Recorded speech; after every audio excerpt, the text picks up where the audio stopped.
mon ami Julian Parrish qui va...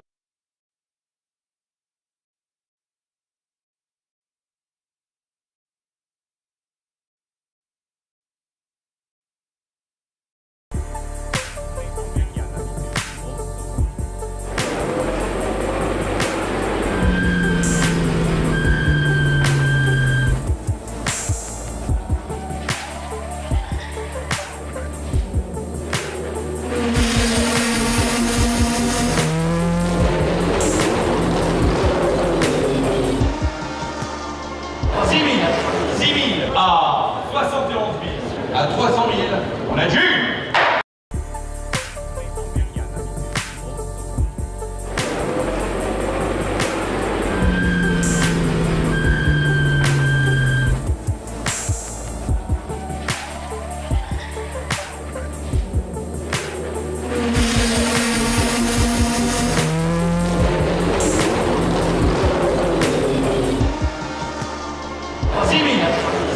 À 71 000, à 300 000, on adjure.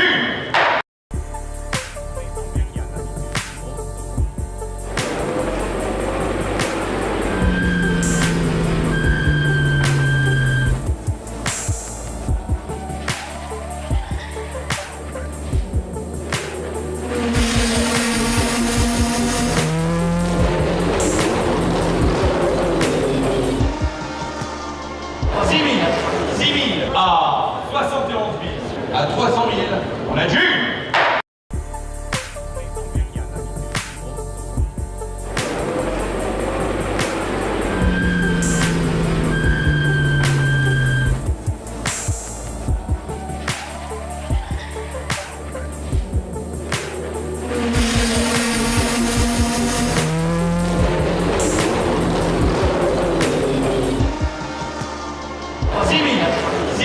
À 71 000, à 300 000, on adjure.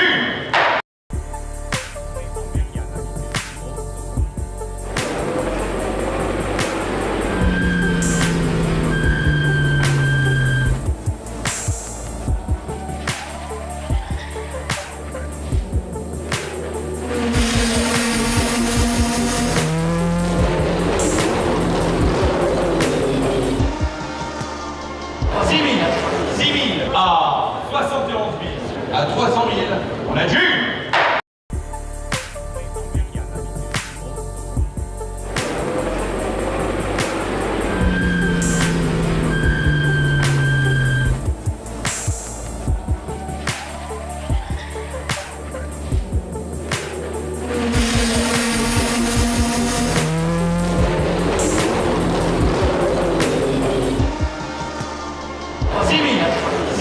À 71 000, à 300 000, on adjure.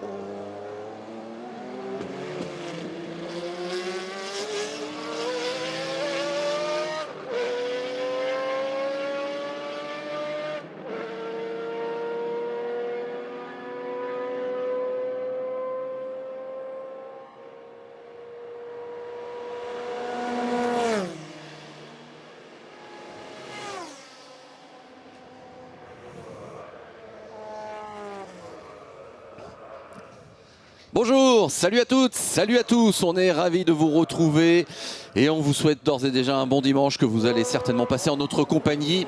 Et quoi de mieux qu'une Porsche 962C de l'année 1990 pour vous souhaiter encore plus la bienvenue depuis le circuit des 24 heures, la 11e édition de Le Mans Classique, avec une retransmission exclusive que nous vous proposons sur la chaîne auto, la chaîne YouTube Peter Auto, la page Facebook Le Mans Classique, le site internet lemansclassique.com, lemans.org.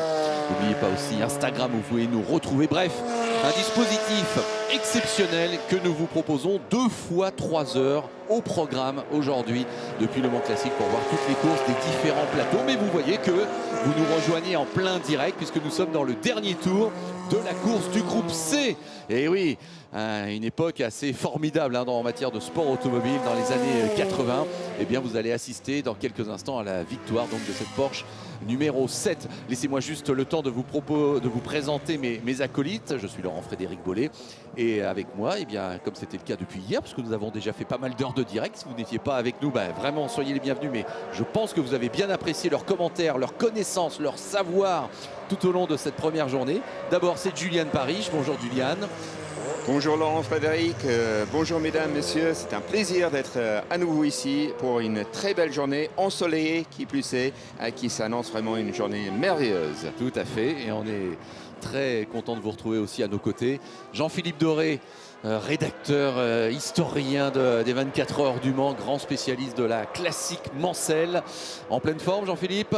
Tout va bien, merci. Bonjour Laurent-Frédéric, bonjour à toutes et à tous. Et ravi de reconstituer cet équipage à 3 à la mode de ceux que l'on peut trouver en piste aujourd'hui aux 24 heures du Mans pour vous offrir les dernières courses de chacun des 6 plateaux de ce Le Mans Classique 2023 qui marque également une superbe conclusion à un mois entièrement dédié au centenaire des 24 heures du Mans sur le grand circuit des 24 heures. Voilà, faut-il vous rappeler que les 24 heures du Mans, la première édition a eu lieu en 1923 et que cela fait pas mal de mois, voire pas mal d'années qu'on se préparait à cette édition 2023, alors que vous voyez que les derniers mètres sont parfois difficiles. Morning, Peter. Morning, John. But in this race, I spoke to Ralph Culleners yesterday after his race, carrying a large trophy. He was absolutely delighted, but so I've still got it, haven't I? You know, he's still quick. Has. He's driven for a lot of factory teams at Le Mans over the years, including Toyota. And Ralph Culleners still showing as a real professional racing driver, although these days he's a development driver for Data Masso. The Data Masso company, of course, has had a resurrection. And they've got some cars in the paddock here, and I think he is maybe racing a Data Masso Pantera as well. We call him Joey, actually, that's his nickname. So it looks as if he's going to score his second victory. Coming to the line, the number 178, a Cos 2, a C285, and that's a car that used to sit outside my office window when I worked at RML with Ray Malek, and Michael Malek now running that company very well indeed. Wellingborough's finest. Yeah. Movable aerodynamic device or just a track? Oh dear. DRS is wide And can I just correct myself? Culleners, of course, was second yesterday. Yeah. The Lola won with the hearts in it.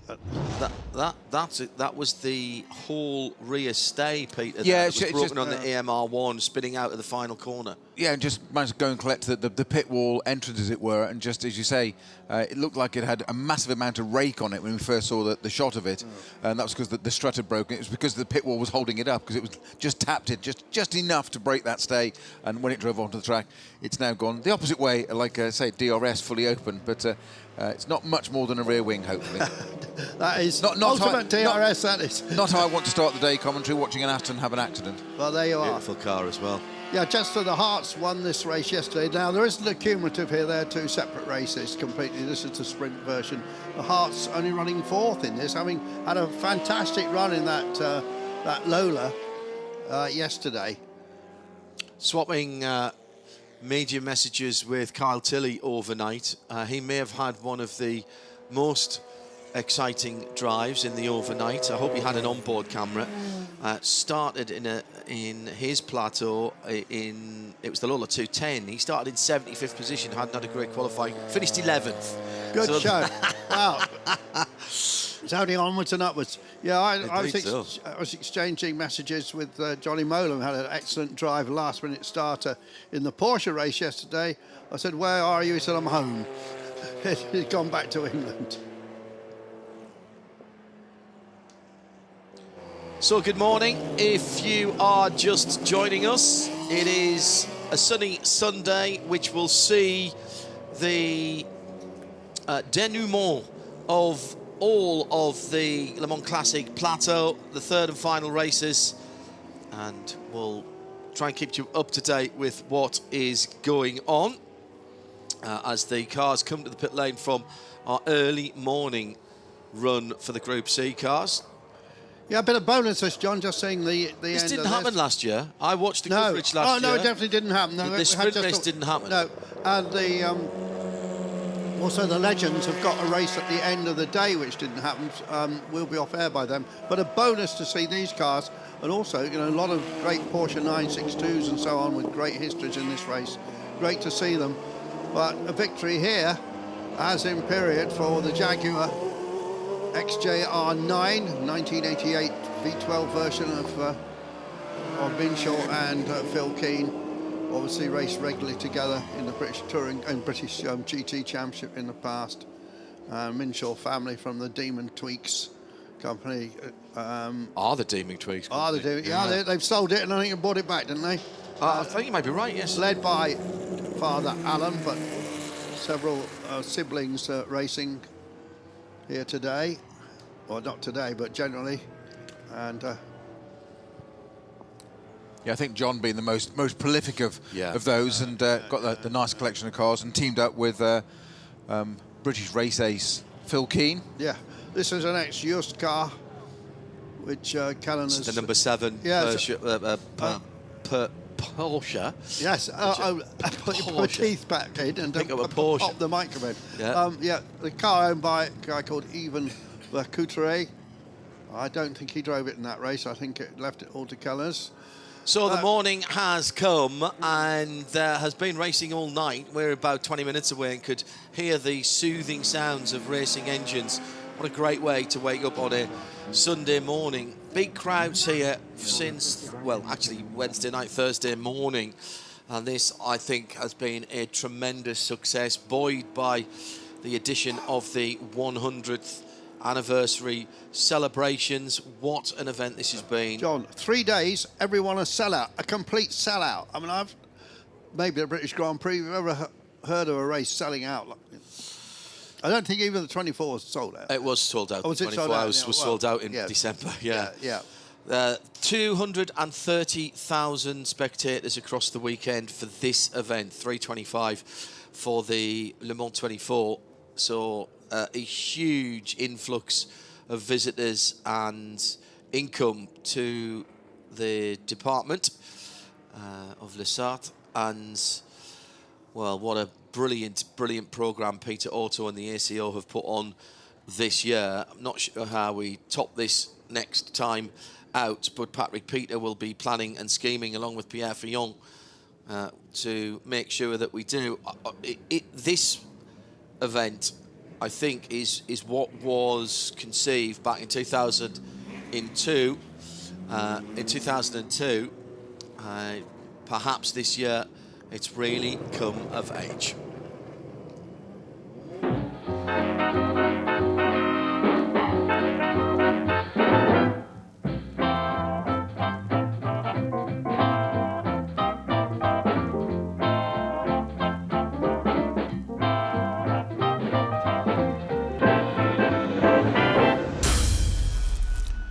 The Automobile Club de l'Ouest and Peter Otto present the 2023 Le Mans Classic, the 11th running of this fabulous event. And on Sunday morning, we come to the final races for all of the grids. Good morning, everybody. It's Peter Snowden, Andrew Murray and me, John Hindhaugh, in the Global Broadcast Centre. We run through all of the grids this morning into this afternoon. We have 2 programmes for you with a short break for a bite to eat at lunchtime, just to give us a chance to breathe and reset our blood pressure monitors after the fantastic entertainment and the brilliant cars that we have on show for you this morning. We will run through in chronological order. So we go from, in fact, the biggest time period, 1923, the start of the Grand Prix d'Endurance.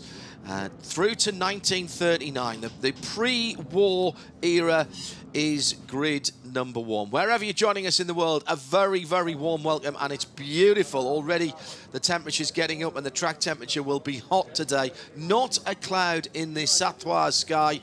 It is perfect weather to go racing. Now, if you weren't with us yesterday, first of all, why not? And have you got a note? And secondly, therefore, we will explain again how this works. Each of the 6 grids represents 6 different eras in the 100-year history of the Le Mans 24 Hours.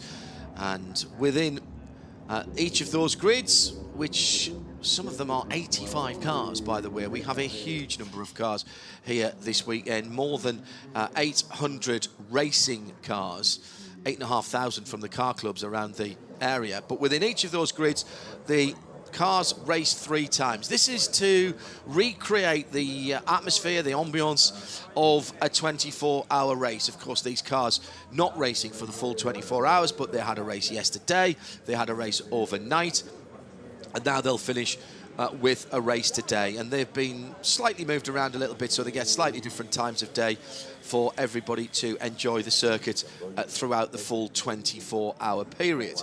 Each of those races, 43 minutes in duration. The times in those races and the results in those races added together. So at the moment, we are 2/3 of the way through each of the grids. If you will, we are 16 hours through a 24-hour race, if you will. We're compressing time. Each 43 minutes effectively stands for 8 hours. So this morning and into this afternoon, it is the run to the checkered flag.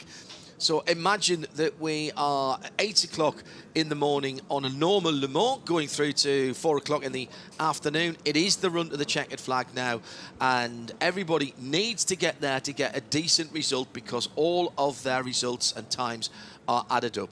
Fortunately, we have a renowned international rally co-driver with us in Andrew Marriott, because before he was pit lane Andy, he was left-hand seat Andy, and therefore he can add up in base 60 arithmetic. So for this first grid, as the engines are fired in the collecting area just over the barriers from our global commentary booth, we're just to the right of where these cars are setting up, next to the Aramco display for sustainable fuels. So how did it go overnight, and how did that affect the results? First thing we've got to say was there was a change of result from the race we saw yesterday, which saw the car cross the time line first, Andrew, was actually penalised, and that penalty has been rescinded overnight. Absolutely. The Gareth Burnett, Michael Birch, Talbot, the great London mark of Talbot, they had a penalty for some scrutineering infraction, and there we see the car on the screen, right to order.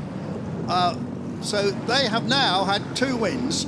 A bit of a strange situation, because they had 2 separate cars. Gareth had a car, Michael had a car owned by the same guy, team cars, and ultimately they decided only to race the one and share. There is a second Talbot team car, and that's Max Salby and Daniel Balfour, and they were second. So it's quite simple in this one. Burnett and Birch are well in the lead by over 50 seconds from their teammates, and then it all is a bit more tricky. But in 3rd place at the moment is Albert Otten in the BMW. He's had, I think he's had a 3rd and a 4th. And then the skip with Dean. He got a 2nd, didn't he? Oh, is it 2nd? Yeah, 2nd in the first race. Yeah, that's right. So anyway, he's lying in 3rd place behind the 2 Talbots, and then the Skipworth Dean car currently is in a 4th. Now, one of the key cars yesterday, remember, was the Alfa Romeo, which blew up on the very first lap. Yes, that that's right. has not been repaired, so there's no sign of that. Very good race last night, in the night, for the I think husband and wife Van der Los in their Delahaye. So you'll see they're starting 4th here. The grid is based on the times they did in the race. So when we see the grid roll through, you see Richard Bradley, the LMP2 driver, won his class here with racing with his dad. They had a very good race number 1, but they only did 4 laps in the night. So they had a problem, but they still actually on the grid quite way up because of the lap time it did before the car stopped. I haven't had a chance to find out why it stopped yet, but it did. But watch for the Bradleys going well. If Richard's driving the car, quite a lot quicker than his dad, although his dad's is no mean slouch either. So we see the two green Talbots in the front. So yesterday we had the theatre of the Le Mans start with the cars with their tails into the wall, Peter Snowden. Overnight and today it will be a formation lap and a rolling start. We had to regrid them. That means things will go a little bit quicker. My goodness me, what a fantastic array of cars over, 16 years from the start of this event, or the start of the 24 hours, through to the outbreak of war. We mentioned this yesterday, people coming in all the time, however, and welcome to you wherever you are, on RS1 or via our World Feed TV. This era possibly showing the greatest difference between the cars. When you look at the early 1920s cars, they're very much the dawn still of the new and confounding automobile. And by the time we get to just before the war years, the technology's moved on. People are understanding a little bit about making cars smaller and lighter and more aerodynamic. Fantastic array of cars. It's a very valid point. I mean, we mentioned it yesterday. It's almost like a second industrial revolution, wasn't it, this era? And you said about the horseless carriages. We've got away from that. It's become the motor car, as it was originally, a carriage without a horse, quite literally. But I think that this period covers a massive development era. They're so different from 23 to 39. You can barely imagine it. In this era, of course, Bentley did so well at Le Mans. Yes. But not here this weekend. Yeah, they bossed the first few years.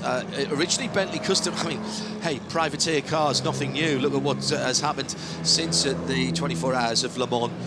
The Bentley era was certainly the early years of Le Mans, although they didn't win the first race. Then Alfa Romeo came along with their 6- and 8-cylinder supercharged cars, 4 wins on the trot, and again by not works but semi-works, work-supported cars. Very, very much privateer, the wealthy gentleman as it was in those days, in a very different way. And those wealthy gentlemen supported the factory quite a lot in those days. You know, Wolf Bonato, etc. at Bentley.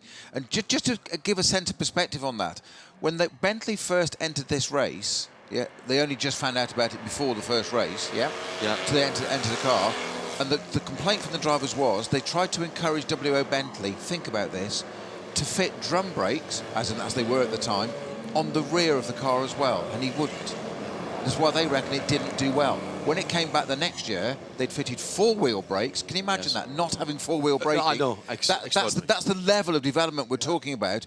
Put 4-wheel brakes on it, and all of a sudden, it won the race. Now, we talk about the Alphas being semi-worked. One of those teams was Scuderia Ferrari, of course, because Enzo was a customer. Yeah. So the Talbots that we see at the front of this underperformed in period. They were very highly strung. I said yesterday, high compression ratio, much lighter, different concept from the Bentley completely. But of course, in time, and particularly Gareth Burnett and Michael Birch have worked on these cars and made them a lot better than they were in period, and now they're running strongly. We do have an example of the car that was first across the line in the very first Le Mans 24 Hours in 2023, Shenada Welcar. That was a French manufacturer. There was no trophy awarded at the first Le Mans because it was a biennial cup, the Rudge Whitford Biennial Cup, to encourage the SEO, very cleverly encouraging people to come back for a second year and give it another go to get the big trophy and the prize money, of course. That then went to a 3-year trophy, and then they decided, well, we better start awarding prizes at the end of each race. Shenada Walker, by the way, disappeared as a car manufacturer after World War II. The Ministry of Transport in France wouldn't let them restart building cars. They built lorries instead, and did for a few years onwards. They should have been Shenard Walker, because there's 2 Shenards and 1 Walker. Just say, starting the car, the lead car is Gareth Burnett, and Michael Birch will take over at half distance, I would suggest. you can't miss Michael because he wears a genuine ex-Rubens Barrichello helmet. So we'll see. Oh. So when you said yesterday, in the Rubens Barrichello helmet, It's what he bought, yeah. It's a real thing. I believe so, yeah. I think he bought it at an auction, didn't he? Yeah, I think so. Yeah. so Bid for it's it. not just painted. Oh, no, it's a genuine ex-Rubens Barrichello helmet. Sorry, yes, for clarity. Just to confuse matters, it says Michael on it because Yes. that's his name. But here we are, we're almost ready to go, look. So we have 43 minutes on the clock here, gentlemen, and the last opportunity here for these drivers in these cars, many of these drivers will be driving other things, to give it a go. It is the early start for these cars, so the light is slightly different. The shadows are still quite long. It's absolutely exquisite for photography. And if you are listening now on RS1, it's not very often I say stop listening, but if you've got the bandwidth, get onto radiolemans.com and onto our Classic Le Mans page. Tim Gray has made sure that all of the links are on there for our 2 sessions today. It is happy hour right now. It's 8:20 in the morning in Central European summertime. I know that there's people on the west coast of America where it's still yesterday. We're in your future at the moment who are tuning in. The banksides and the grandstands are just starting to fill up. Had a couple of tweets in from people here at the circuit who were woken up by the sound of Group C cars this morning. Now that's an alarm clock, isn't it? At RSL_studio if you want to join us. For the final time then, the Pioneers are on the circuit and heading through the Le Mans countryside. Our great friend and inspiration, Charles Dressing, once said to me of early mornings at Le Mans, particularly when you get that low mist hanging, which we had a little bit of that just at dawn this morning. He said, lunatics racing at 200 miles an hour through an impressionist painting. And I thought that was possibly the best description ever of Le Mans in the early morning, Peter. I think I can resemble the lunatic element, but I have to say, from doing 24-hour races were always my favourite. There's so much jeopardy, there's so many layers, so many patterns that can develop during a 24-hour race. But all things being equal, if the car runs and you get to do that early morning shift, there's the twilight one's a nice one to do, but that sunrise shift in a 24-hour race in a contemporary car is absolutely amazing. I'm sure it's exactly the same in a non-contemporary car as we're seeing on track right now. I used to love doing the pit shift in that early morning and watching the grandstands coming back to life when I was still allowed in the pits for the 24 hours.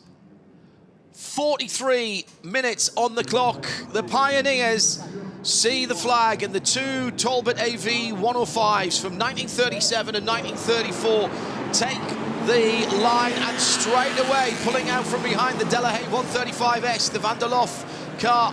That's the little blue car with the fared-in wheels and the low headlights trying to get up the inside. Here comes the BMW 328 Roadster. That's a 39 car. The youngest cars are from 1939. Albert Otten, who's been rapid in that car and has shown great racecraft as well over the first couple of races. Into the sunrise under the Dunlop Bridge, and what a sight that is.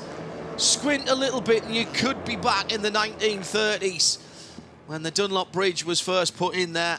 It moved slightly, but really there's not very much. Now down to what I'm going to call the Forest S's here. Trees have been cut back, but this part of the circuit has changed very little down through the years as they head towards the awesome Tertre Rouge, which in these cars is pretty much flat out once you get the turn in right. And at the front, it is the Burnett and Burge Talbot that leads and has already pulled out a couple of seconds. There's a battle going on between the Delahaye and one of the Bugattis. Is that the Type 35 or the 44? Can just see it in behind. It's the 44, Andrew. You're right, with the lower headlights. But a great start by the Burnett and Burge car. Yeah, Talbots have been split. Look, I wonder if the second car has got a bit of a problem. It's dropping back. That's the earlier car, the second car, JJ 83 or 93? 93. Yeah, that's the 34 car. Talbot's this race here at the Le Mans Classic. Last year, it looks as though they were going to win it, and in the night had a problem, which was to do with a battery. They won it the 2 years in 2018, and they've won it before. So they are the favourites, really, the Burnett Birch car. Back in 1930, they did finish 3rd and 4th behind the 2 leading Bradleys. Now that Talbot was, in my view, keeping over to the right-hand side of the track there, as if, as you said, John, got a bit of a problem. Funny, we mentioned yesterday about, didn't we, electrics on these cars and running individual components because they just weren't as reliable and they had a battery issue. You caught me texting a few minutes ago. It was for good reason. Oh, good. I was texting a good mate, Richard Bradley, to find out what happened to the Aston overnight. And as ever, thank you very much, Richard. He's replied straight away to saying battery failed when running 3rd, so he's letting his dad, Edward, do this entire race on his own because he's got nothing to fight for. But he has got something to fight for in the Maserati with Richard Wilson later. So Richard won't be driving the Maserati later, and Richard Wilson won't be driving the Maserati, and Richard Bradley will be. Yeah. So coming through the second chicane, which would not have been there in the period in which these cars raced. Relatively, see, I say relatively recent addition. Of course, it was 1990, the first year of the chicane, wasn't it? I saw the unfettered Mulsanne straight in 1989, my first go here, and that second of the Talbots, JJ93, the 1934 car, just dropping back again, losing another position there to the Alfa Romeo 8C, the 2300 LM, the devoiced Kata D'Etrienne car, through past the signalling pits. Because you mentioned there that the 3 mile straight as it was in those days, this circuit was built or designed and created to test endurance racing. Of course. To test the brand, test the products. And that was the whole idea. So in those days, in 1923, 100 years ago, to get your car to do 3 miles flat out was quite something, and then add any technical bits. So that was the whole point. It was to test the machinery, the engineering, the development, which is exactly still the case to this day. In some ways, I mean, actually, in that way, Le Mans has never changed, Andrew, because what it has always been about is proving the technology and the reliability of motor cars and whatever new ideas have come along. And that's why the regulations until relatively recently, and I do mean relatively recently, were quite open. But even in the hybrid era of the LMP1 hybrids here, the ACO wrote a set of regulations that allowed 3 major manufacturers to come with 3 different solutions to the question. And of course, we've come here in a lovely Mazda, haven't we? Yeah. And they really enhanced their reputation when they won this race with the rotary car, which we saw in the parade yesterday, in fact. And we heard. And they still trade off that success. Of course they do. I mean, the car we're in has got a little logo on the side, just reminding people they won this race. First Japanese manufacturer to do so. And still the only manufacturer to win without a piston engine, without a standard reciprocating piston engine. The 59th running, I think it was. And that Mazda that we're running, proving that Mazda are still innovating. They're very clever engineers at Mazda. It has a 3.3 litre inline 6, so straight 6, one of the most beautiful engine configurations in my mind. Diesel engine. It's a full-size SUV with 3 of us and all of our kit on the way down, and 3 of us, all of our kit, and most of Changer's Super U that Andrew bought on Friday on the way back. Yeah, cheese is kicking up a bit. It is a bit. He bought all his lady petrol. Still over 50 miles to the gallon, even including that. They're using clever technology on the pistons. They're using clever electronics and proving that 100 plus years on, there's life in the internal combustion engine. Little footnote from Richard Bradley, which he's forgotten to add was, we also had to change the gearbox after race 1. So it's running our short track box, which means that with the long diff, we're only using 2nd and 3rd, followed by a next one with a little smiley wink emoji of or 4th when getting towed by a Bentley. Right. Yeah, very good. But it's also worth about 5 to 10 seconds a lap, he says. Ah, okay. As in loss. Wrong ratios. Yeah. So these cars then, already having completed their first lap, the gap at the end of the first lap was just on 5 seconds. It's gone out to 7.5 now, and this should be the number 2 Talbot AV105, the Burnett and Birch car, cruising to a victory. So we'll talk about some of the other cars. 2 Alphas across the line together there in 10th and 11th position, both in OS7. The 8C 2300, the De Vries Catella de Iteren car, which has dropped down from running in the top 3, and the Burkhardt Monza 2500. These 2 Alphas, dark red, absolutely fantastic. Far more low slung, Andrew, in the early to mid 30s than some of those Talbots were in 1937. So we hadn't really caught up in the UK, or was it just a different philosophy? A different philosophy. I think to a degree Talbot had caught up, but Bentley hadn't. And we must talk about the Bentley. The highest placed Bentley at the moment is the number 17 car, the Stuart Morley, Andrew Frankel, the journalist car.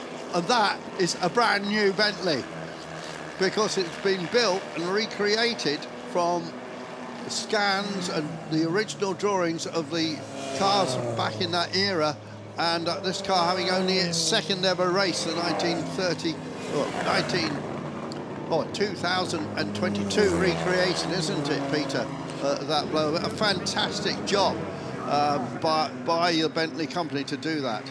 Would you say that they went to such detail? Not only did they have the original drawings, which you'd expect to continue now, they'd be probably called blueprints in those days, as they were made, but they also used modern technology and laser scanned an original car to get everything exactly right. So many things that was 3D printed and whatever these days. It's quite extraordinary. Again, this is where technology evolves all the time, which, as John said, this is exactly what this race was always about. It's always about competition improves the breed. And it floats down, filters down through to our road cars. And good battle going on between the number 54 car, the BMW 328 Roadster, and the Delahaye, France versus Germany. And now the second, the Sauber Balfour Talby, seems to have picked up a bit of a pace. If you see, it's right behind the 2 cars, having dropped back. Whatever the problem was, they sorted, and he's looking to make a pass to go back to make it a Talbot 1-2, I think. So it's the blue Delahaye and the silver BMW side by side into Mulsanne corner, and behind it the light green of the Talbot, the 1934 Talbot. So it's Talbot from Delahaye in second, BMW in third, then the slightly older Delahaye in, Talbot in third. In the pit lane, we have, oh no, that isn't in the pit lane. That is the number 17 Bentley. That's the second time it's overheated. It overheated yesterday morning. They were adding Evian, of course, what else, to that Bentley. Now, this is somewhat unusual because it has run before, Andrew, and you said it ran absolutely perfectly the last time it was out. The only time it's run was earlier in the year, where it ran into a Donington meeting, but it was a much shorter race. So this is, that's what we're saying about Le Mans. This really taxes the motor car. Just in the second Talbot, we now say it has caught up. He doesn't have to overtake them to finish second overall in the cumulative. Actually, he's got enough buffer. And what's the gap that you said it was 50 seconds that Burnett and Birch has? They had 50 seconds for Burger. They had 50 seconds on their teammates. Yes. Yeah. So I mean, they just have to stroke it home. And lots of yellow flags waving there at the chicane, though. That's down at the Daytona chicane. Yeah. And I think that is for the Bentley. I think that's where that car stopped. That's twice it stopped fairly early. Andrew Frankel was in the car this morning and started in 22nd position. So Marshall's Post 10. If you're following along at home, use livetiming.alchemel.systems/Peter Auto Racing, and you can get the tracker as well as the timing screens and everything else. Wicker Bill on the Twitter this morning. Oh, and also it's the 84 car that has stopped at that point. Now that is on my third or fourth page. Actually, we haven't got an 84 on my entry list. You got an 84 on your entry list there, Andrew? I No, don't I've got an think so. It 82. does happen a I've little. got an 82 as well. That's Yeah. as high as it Not goes. a 3 or 83 or an 84. No, indeed. That might... we've got an 85 as well, though, on the screen. So, 84 is Jean-Pascal Curiel in a T35 Bugatti from 1926. So, Alcamel providing me with that information. Wicked Bill saying, now, if you're talking about Asda, look at Audi, where would their road cars be without their Le Mans success, both Brie and post-hybrid? Le Mans is as relevant as today as it ever was, relevant as ever for testing and innovation. Don't disagree with that. We're going to get hydrogen engines at Le Mans. A big initiative announced by Pierre Fillon this past Le Mans 3 weeks ago, and allegedly when the new pit development comes along, it will be designed and built with integral hydrogen capability for each pit, so you won't have to go to a different area to fuel your hydrogen cars. The hydrogen car, the racing car, which I think, was it displayed here at the 24 Hours? Yes, it is in the paddock here. I've seen it today. It's an ongoing project. Yeah. It was a Garage 56 project, which started, when you think about it, goes all the way back to the diesel, the Caterpillar engine diesels, through Sparky, the Panoz electric car, through the Nissan Delta Wing and Zeod. And I mean, just phenomenal innovation all the way through. And now that Le Mans is part of a World Championship, that's more difficult to do because you have a set of regulations, but the SEO have kept alive the spirit of innovation that goes all the way back to 1923 by having Garage 56, which is a state of mind, not a physical area. And this year, it was a reimagined NASCAR Cup car in the shape of a Camaro ZL1, with a bespoke engine, a bespoke tube frame, space frame chassis, lightened carbon fibre panels, paddle shift gearbox, and it was a big crowd favourite. It was fast, it was quicker than all the GT cars, and it was loud, it was leery, and it was tremendously entertaining. What will it be in it next year in the innovation class? We'll have to wait to find out. We're starting to see cars coming into the pits here, which is just opening, I think. Is the pit lane just opening? I haven't seen that Not yet. on our official timing screen as such, no, not yet. I had it up as open. saying 2 minutes. What have we got left? Well, the 3 cars, 2 Bugattis and Aston come in, so it must be pretty universal that Yeah, they're accepting 4 cars it's in. open. Yeah. The Bentley 3-litre Super Sport, the little car is in. That's number 3 car. The 2 Bugatti T51s, one from 1931 and 33, 15 and 16. And the Aston Martin Ultra from 1936. That is the Bradley car that we were talking about earlier on. So, now what does that mean? I don't know. He's doing it all down the pit lane. He's no brakes into the pit lane in this number 51 car. This is the Monroe Lespinard Pompidou car, and he's waving at his. It's all over. It's finished. All yeah. over. Just saying, just forget it. It's done. He's waving at his pit lane as he gets out, the lead driver, and he's lots of.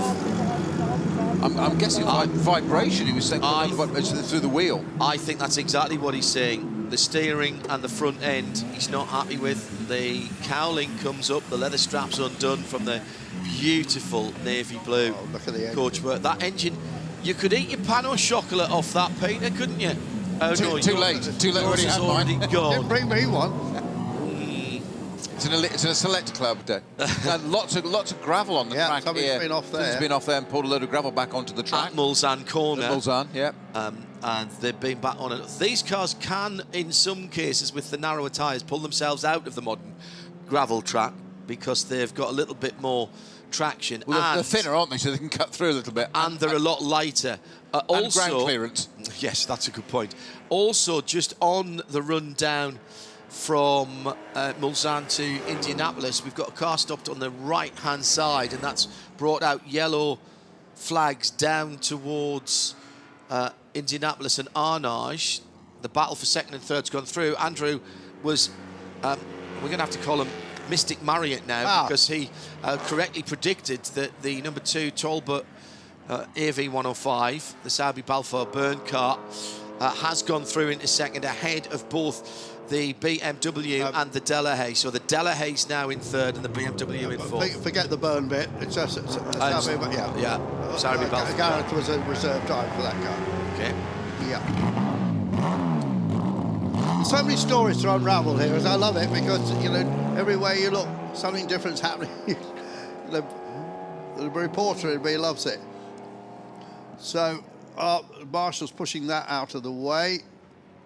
That's a different car. That's a different car. Yes, Yeah. it is. So the lead Talbot, Gareth Burnett pulled out 20 seconds over his teammates. And the Delahaye and the BMW, bit of a disappointment, I think. We would have expected Alfa Romeos to be right up there in the battle. And we haven't seen much of the car. Was it winning 1933? Rob Cofan's got 1934, I think 34, it was. 34, yeah. It won overall. It's the same car. And he is running right down now in about 22nd place. With last year, he finished about 7th. So... Now the 51 Bugatti not wanting to restart. That's Alexandre Moreau L'Espionade. And it's just cranking and cranking. And that's got no fuel pressure. No. That's not even trying. Not kicking at all. No. So it's no spark and no fuel. It's definitely not catching, is it? It's a lot of good battery though. Keep cranking it over like that. That's a very good point, actually. Very good point. I've had cars in the past that are 70 years younger than that. If you try to start 3 times, it would have been done. Oh. Now, overheating. Is that a Delage? No. Oh, Delage. Is it the Delage? It Delahaye, I meant. is. It's not the Delahaye, is it? Now, that is in the early part of the lap, and it is the number 57 car. I don't know why I was leaning sideways. It is the Delahaye 135S. Yes, it's the earlier one. The Baldy car. That was sitting in 5th position in its class, and that is steam, and there's a hose or a joint gone there because that was behind the radiator. All of this happening behind the Burnett and Birch Talbot that leads, and at the moment through Turk Rouge, within the shadow of the trees on driver's left-hand side, to the east. That's where the sun is coming up, of course. Just a beautiful shot. The photographers will be gathered there. Oh, and another problem. It's a Riley, I think. That's oil. Pit lane, and that's that is oil. That's the 87 car, which is another 5 on from my entry list. I've got the 87 in on that. The programme went to print some time ago, clearly, and it's superb. It's a beautiful souvenir. A really beautiful... It's a coffee table level, isn't it? Oh, it absolutely is. If you've got friends back at home who would be interested, take an extra 1 or 2 back. That, in fact, was a Singer Le Mans 1935. I saw the blue bonnet badge and I immediately thought Riley. Same, and I knew it hadn't got the Riley script on it, that blue diamond, and I'm like you, well done, John. I couldn't work out what it was. Last pit stop done for the team there, who were giving themselves the high five, and a nice gentle pit stop in there for the. I've seen more light-coloured cars, more cream and white cars this year than I seem to remember. And there's a lot of cars that haven't been before. Jean-Jacques Bally in the 328 Roadster in that sort of old English white. That's a 1938 car, so one of the younger cars in this race, the number 24. Jean-Jacques was driving that spiritedly yesterday. Mid-blue 77 is also... in the pit lane, and just that to say, is John, the Louise Alvagnat Riley MPH. With 2 people in it. Hey? There were 2 people in that 77 Riley MPH. A ride-on mechanic, sir? With helmets on. All right. I'm assuming that it's game over and they're just going back to their appropriate paddock. But there were definitely, my eyes did not deceive me, there were 2 people sitting in that car with lids on. It's not a parade lap. Well, I mean... There again, you know, people, if you're not aware, then people, in the early days, you were allowed to take a passenger. He would be your ride-on mechanic, Yeah. and it was allowed to make adjustments and repairs to the cars with the driver and the mechanic, but only with tools and spares that were carried on the car. Outside assistance at Le Mans, from the very, very start, has been a cause for disqualification. Now, down through the years, there's been several people, and Richard Williams broke the history of the first 100 years of Le Mans, chronicles some of this rather well, of drivers who have walked out to help their teammates and shout encouragement and point at things, and may have had something in their pockets. And we're not talking about a jambon fromage baguette either. Couldn't possibly comment on that, but as long as you don't break the rules of outside assistance, you're absolutely right. Yeah. Why not? The driver may not have the know-how, the knowledge, how to repair the car and get it going again, but if the mechanic, engineers, technicians, whatever you want to call them, can stand the other side of the barrier and suggest in probably fairly colourful language to the driver how to do this, and it's the red wire and don't put it on the blue one kind of thing, or push the fuse type thing. You get the picture. Just notice there we had a sight a little bit of a slow-mo there, John. I think it was the number 12 Bugatti that retired with saying we thought like issues with the shaking. Yes. Yeah. Well, very good reason there. There's just on a slow-mo of it, using an awful lot of curb and showing the front live axle tramping a lot. So I wouldn't be surprised if it hasn't done some damage to a damper. Now, dampers on those cars, you're going to remember, are friction dampers quite often, of wooden discs bolted together with an arm either side coated in oil, and basically you have a bolt through the centre and tighten it up as to how much you want to do increase the bump or rebound. Nuts and bolts. Benny Carrillo, who's on the west coast of the States and staying up late tonight in California, I presume. Hello, Benny. He said, I'm thinking of this event like this. I'm getting to take a little sneak peek at what racing in the past eras was like. Of course, it's not exact, and I understand that. But it's going to make me, and it might make a few more people, go back and look up some of the older races, and that will make me appreciate the history even more. Great comment. This is history in motion, Andrew, isn't it? Yeah. It's bringing it to life. Yeah. We're not saying Good comment, Benny. The Talbots first and second. It was an Anglo-French cooperation, that company. Yeah. The founder of Talbot, and I didn't know this, was, get this, Charles Chetwynd-Talbot, 20th Earl of Shrewsbury, or Shrewsbury if you like. I think it's Shrewsbury. And Adolphe Clement Bayard. So there was an Anglo-French. There were cars built both sides of the channel.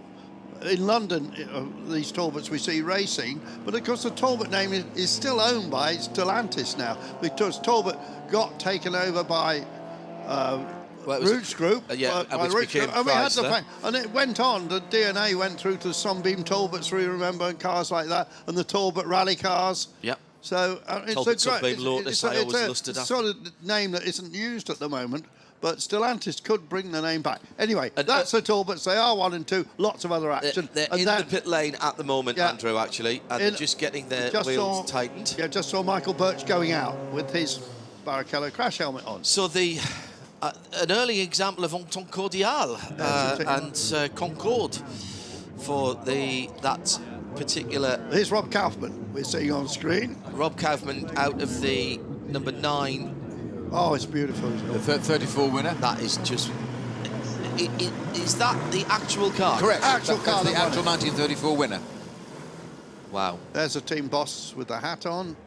It's the chap I've known for 50 years. There's Rubens Barrichello. Yeah. Lid going out on Michael Birch's head. How does he get that through scrutiny? Well, I crossed that across my mind, and I thought I'd better not mention it. So there's obviously been a method. Well, actually, there was a change in advice to say that so long as it was intact, then you can carry on using it beyond its date. Yeah. I love the fact that they gave Sterling Moss a special concession to wear his old cork helmet thing. Here. The famous, what's the name of that famous helmet? I've forgotten the maker, but the salad bowl, as I called it. Yeah. Yes. Yes, he once proudly showed me the piece of paper at Donington when he raced an E-Type, finally. Yeah. With Peter Ratcliffe. and it actually had the piece of paper, because the blue Dunlop overall you had in those days. And of course, Sterling Moss had the ones that zipped together still, of course, the top and the bottoms. Yeah. And in his pocket he had, I am sure it was a copy, a photocopy, but the blue piece of paper from the FAA basically saying, this is God, he can wear what he wants. It was roughly what it said. Yeah.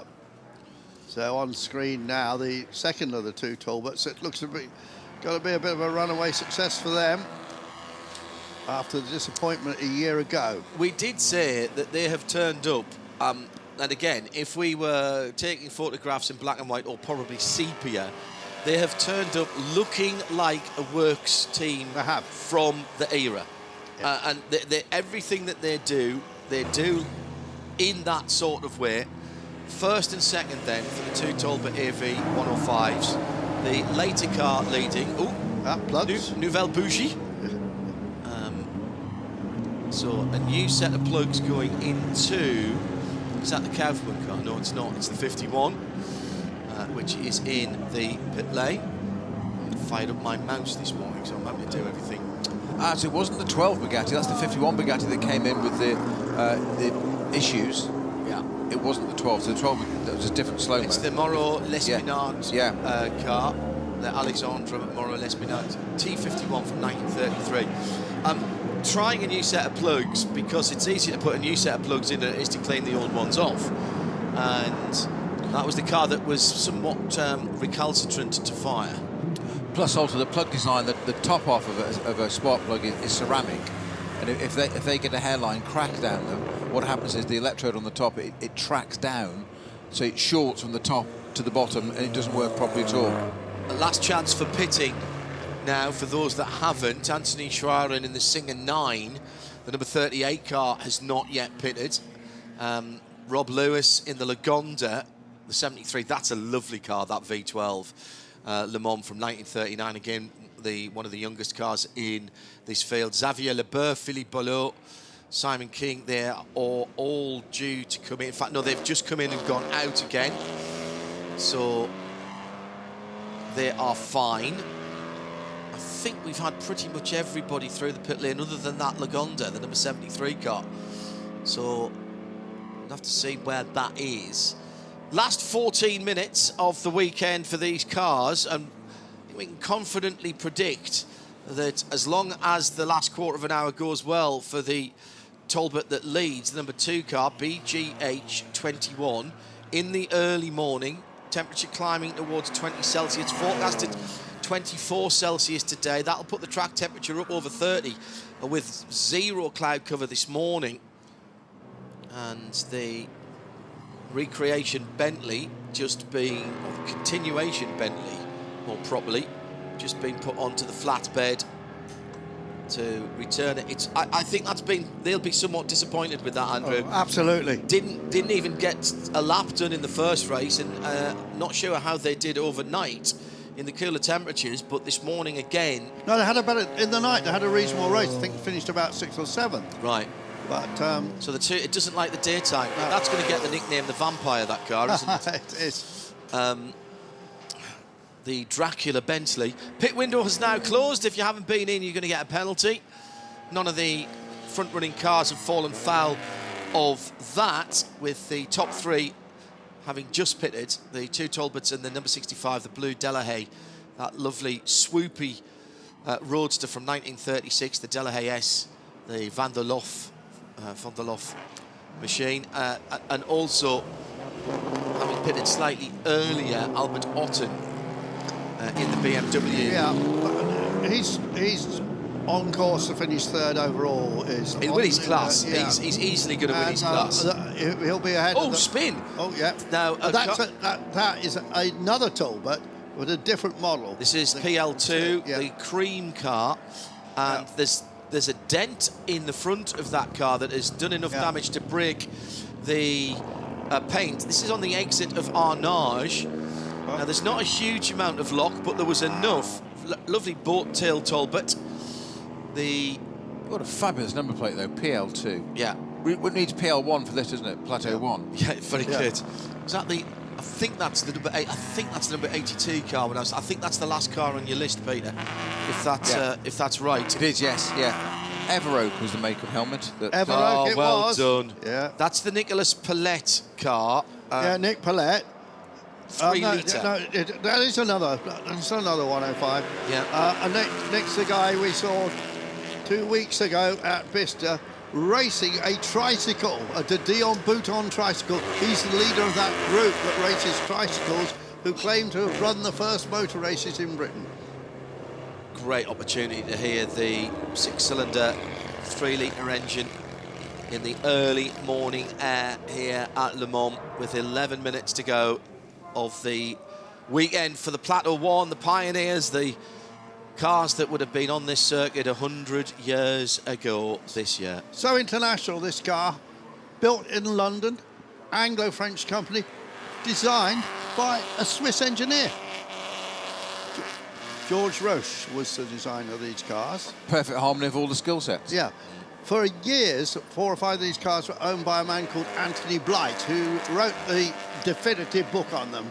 It's called George Roche and the Incredible And Daughters. he was a solicitor down in Cornwall. He was. It was my great aunt's solicitor, and when I was about 12, I was taken to see those cars, and he had them all in the garage, all lined He up. had 5 or 6 at once. Yeah, didn't just he? it is. All the works. Yeah, absolutely, just outside Launceston in Yeah. Cornwall. Yeah, went to go and see him on a summer holiday.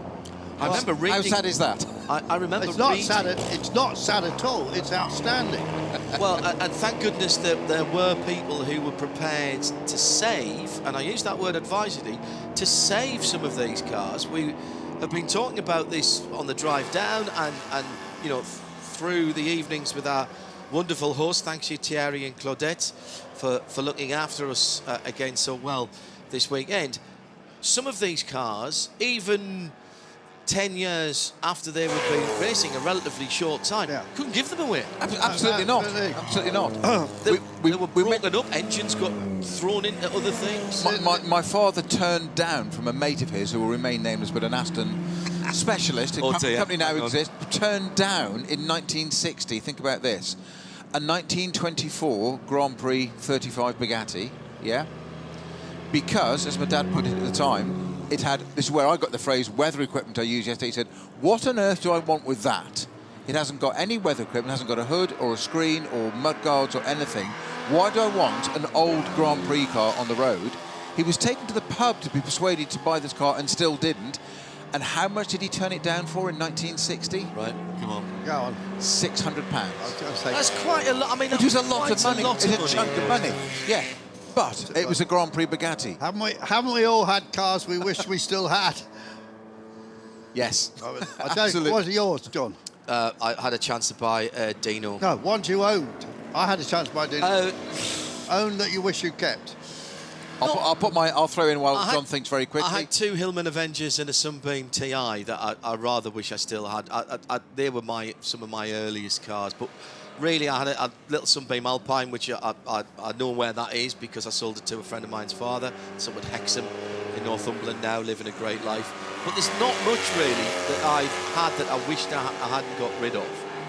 1966 Alfa Romeo Giulia GTC. The little convertible of the 105 shape. They only made 99 right-hand drive ones, and I had number 99. Had it for 2 years, made a nice little profit on it, but loved it. It's the only car I wish I'd kept. Really wish I'd kept that one. Me, Mark II Lotus Cortina. But I didn't own it, unfortunately. It was owned by, of cars I've owned, I still think the Avenger Rally car I'd like to have kept the X. I wish you'd kept the Avenger Rally car as well, Andrew, because that's right. I was talking to Tony Jardine recently, and I did a rally with Jardine in an Avenger. Well, he's just rebuilt an Avenger Rally car, and he's I think he said he was taking it down. He'd just done the Silver Fern Rally, and he's about to do the Silver Fern's in New Zealand. Yeah, New Zealand. Yeah, he's rebuilt a rally car in the style of his old Avenger Rally car. Yeah. At that LGR 56T and SAF 343R. If anybody knows where either of those, LGR 56T in particular, I did a lot of work on that car, and so that's the one I wish I had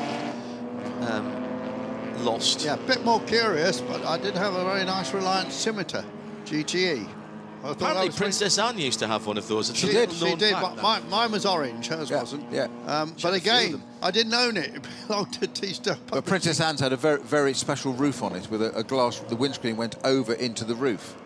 Yeah, it's a very, very, very complete, almost piece over. Yeah, Interesting. So we're down She was to a the very last- spirited driver. Yeah. And lady, my full stop. Still is, I think. My father worked close protection for her for a couple of visits, and she insisted on driving herself in her own car. Go So on then.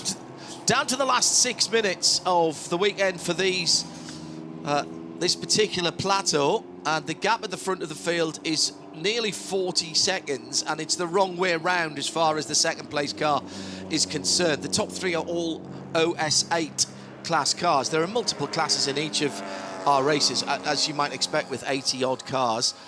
The first known Talbot is the Delahaye, third position in class. Beautiful, beautiful. That is such an elegant car with, I mean, you can see that it has come from racing roots because it's a very much the cigar shape in the middle of the car, but with beautiful styled bodywork around and over the front wheels. Look at the end of all four wings.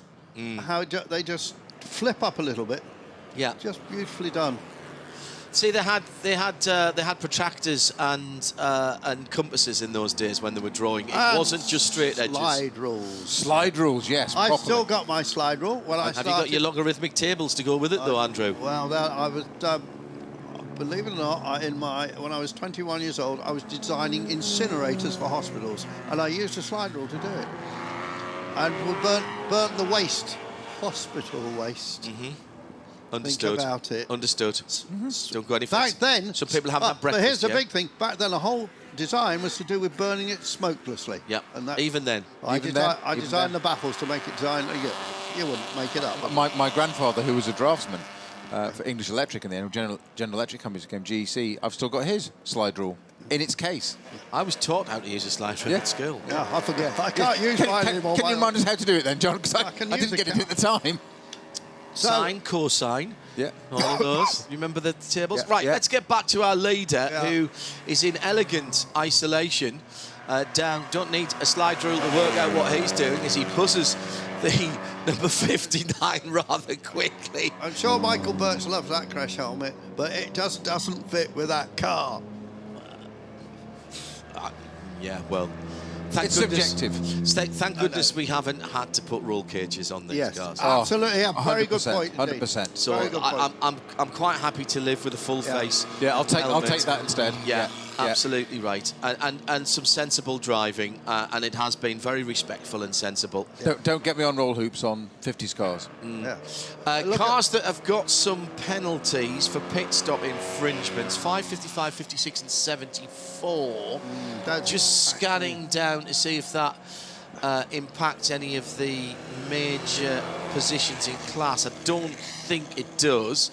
So we've on the last lap now, the last half lap for our leader, soon to become our winner of this plateau overall, as well as this fit. You can't get any better than 3 first positions, and in this particular race, they've pulled out almost as much again as the advantage that they had coming into this race, Andrew. Yeah, 50-odd seconds, and they're already up to 35 here. I probably need to get that calculator. I noticed that Otten has dropped down a little bit, and Yes. he's now how far behind? He's about 8 seconds. 2 minutes 18. What's happened Well, there? you have to compare him. This is for third place overall. We're talking. Oh yeah, about and here. it was the last lap. Yeah. He was slow Yeah. in all sectors. 66 seconds, 156 in the middle, 194. That's 20 seconds. Now this could be a disaster for the little BMW Roadster, which was leading in OS7. It's lost the lead in OS7 now to a similar car, the number 24 car. That's the Bally-Le-Sur car, and that then could be the victory in class. No, I think he's still okay. I think he's still had enough time. Well, the car that's yeah. doing well here is the number 65 Delahaye. which hasn't, certainly in the first race, wasn't at the sharp Yeah, end. no, that was almost 4 minutes behind. Yeah. So, no, I think we're going to have, he's okay in the BMW to finish third. Now, and forgive me because I can't remember from the last time I was here, is it an overall classification as well as a class classification, or is it just the class within the grids? That's a tricky one. You know, there is an index of performance going on through all this as Yes, well. of course. Of course there is. Nobody can work it out, except I believe it is actually on our timing and scoring, but quite how it's worked out. Not always really soaring at the wheel there. Michael Birch also racing a GT40 this weekend. And that was soaring at the wheel down at Indianapolis. Now to Arnage for the final time. Crowds coming back to the side of the track. There's that 6-cylinder bark from the exhaust out of the right-hand rear of BGH21. The Delahaye 135 that's in third at the moment should be challenging for third in OS8. Alpha stopped at the side of the track there, just literally on the final lap. I can't see which one it was, unfortunately. John, one of the beautiful Alphas, I think it's one of the 8Cs. I think it was the 8C wasn't it? However, just going back to the Delahaye, the nearest competitor for the Delahaye in OS8, which is its class, is the number 4 Lagonda V12. And that is well down at the moment. It's a lap down. So that Delahaye, I think, will be all right for third in its class. Another great British mark in Lagonda. Yes. Being revived, of course, by Lawrence Stroll's new... no, that wasn't an MM, sorry, my apologies. It just being passed by the leader, the stricken Alpha, at the exit of Porsche Curves. So, a little look down at the gauges. No need to pass any more cars. The headlights turned back up to have the cowls facing forward, protect the lenses and make a little more aerodynamic efficiency. It is a perfect weekend for the Talbot team car, the AV105 from 1937, and the Burnett and Birch driving pairing have swept the board in the plateau for our Le Mans 24-hour Grand Prix d'Endurance pioneers. And the 1937 car has won all 3 outings. Not exactly at a canter, but here it was pretty impressive with a 34-second plus lead. Here comes the slightly earlier car in second, which... Max Sauber, I think, is at the wheel. Who will take second in the overall and second in the OS8 class. 33 seconds at the line. It needed to be 50 seconds the other way to change the result. The Delahaye, the blue Delahaye, number 65, third in OS8 and overall. This is the Von der Loff. I think overall machine. he'll come fourth, Fourth overall, behind the BMW, which we're waiting for. It should be the Bally-Le-Sur BMW number 24. I can only imagine there's been problems for the Albert Otten 54 because it's been losing time all the way through this lap as well. Oh yeah, it's really, that's been stroked home, I reckon. I think he's dropped out of the podium for the overall now. Sitting down just on that last lap. Now fourth in his class, having been passed by the Diverse Catalan Italian Alpha and the Aston Martin Speed, as well as the Bugatti T35. So, no doubt about the winners, it is the number 2 car.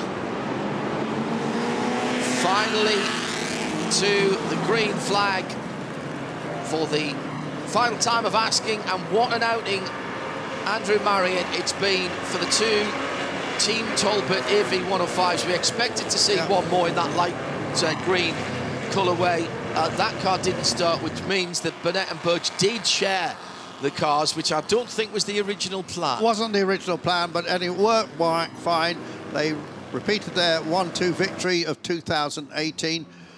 Should have won last year, but in the night there was an electrical problem which was caused by somebody leaving a fan left on, actually. A man wears a Barracuda crash helmet. And that ruined their second race. So anyway, it's all come good here. They were quite twitchy last night when I spoke to them about that penalty, the 2-minute penalty they were given for the first race for the so-called scrutineering. They didn't know what it was about. It was a 1-minute penalty. Were they getting it in every race? No, it started a 1-minute penalty, and it was only once, but it got changed to 2 minutes. Oh, right. And they were twitching out. Did they win by 2 minutes? They won by 1 minute and 30 seconds.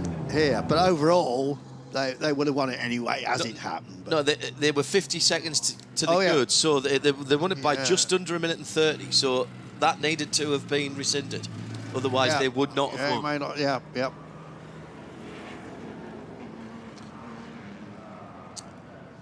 So, the sunshine of Sunday morning and greeting our winner, and to the checkered flag, that lovely light green machine. Let's go back to earlier in the weekend when our reporter Laurent spoke to Patrick Peter. Cette année, franchement, le lien entre les 24 heures du Mans qui fêtent leur 100e anniversaire et le Mans classique est encore plus évident qu'avant. It's the 100th anniversary of the 24 Heures de Mans. Parce que normalement, on n'aurait pas dû avoir lieu cette année. Normalement, le Mans classique, c'est tous les 2 ans. Why are we having the classic this year? Patrick explaining that the opportunity came up, and between himself and Patrick Fillon, the president of the ACO, they felt it would be entirely appropriate to have 2 in 2 years, particularly after missing an event during the COVID break. Being able to celebrate the centenary of Le Mans in the 24 hours in a classic manner seemed to fit. Et vous êtes sold out, comme on dit en anglais. Oui, on est sold out. Sold out events. Pour être tout à fait clair, on a commencé la promotion de l'événement très longtemps. Advanced ticket sales. Aux États-Unis, en Californie, à people coming from everywhere. Et immédiatement, on a eu un retour très très positif. Donc, on a été obligé de refuser very beaucoup positive de response concurrents. from Je crois qu'on a all. dû refuser à peu près 300 concurrents, ce qui est très triste, mais en même temps, on ne peut pas accepter tout le monde. On a refusé Possibly de club. another 200 or 300 on a arrêté la vente de la billetterie parce que having to be on turned souhaite que, down les because spectateurs there was so puissent much visiter le Mans interest classique dans des conditions in agréables. this Ce qui n'est pas event. évident quand il y a trop de monde. Everyone Donc, knows what il y it's a like beaucoup de here. monde. Je It's pense a qu'on va very avoir pleasant franchi assez atmosphere. largement le cap des 230 000 spectateurs. Mais il faut savoir s'arrêter parce que il faut que ça reste 230,000 spectators across the de plaisir. weekend. Et est-ce que concernant les concurrents, les 1000 pilotes, les 800 voitures VHC, les 8500 voitures de club, vous êtes au maximum là aussi un peu des capacités ou pas? Bah, on est Not au asking maximum 8,500 cars from 200 car clubs. Have we hit the maximum? Je vous rappelle que quand on a commencé en 2002, c'était samedi, dimanche. Il devait y avoir 300 voitures. We look back, Patrick saying to 2002, it wasn't like this. But we always hoped that things would develop. C'était un peu compliqué quand même. Mais ça a monté d'année en année et maintenant c'est un grand succès. Mais est-ce qu'en 2002, franchement, déjà dans un petit coin de votre tête, il y avait le centenaire de 2023? Non, ce serait pas honnête de le dire. Il y a toujours... Il faut toujours vous dire, oui, bien sûr, j'y ai pensé quand j'étais au berceau. Non, c'est pas vrai. Donc, c'est pas vrai. Donc, 30 000, on était très contents. Bon, on vise toujours 2 fois, 3 fois plus, mais on visait pas ces chiffres-là. Dernière question. L'an dernier, vous aviez communiqué sur ce carburant de synthèse qui allait équiper moment. très peu de voitures. Enfin, je m'en souviens, c'était 4-5 de mémoire. Et là, vous annoncez la moitié du plateau. On est épaté par cette progression. Bah, nous aussi, Now, on est ravis parce qu'effectivement, on a très précisément équipé Cars 4 running voitures here l'année dernière. on Les 4 petrol, voitures ont terminé sans aucun some on problème. renewable Il y en a une qui a terminé fuels. sur le podium, une This Porsche is the future. 904.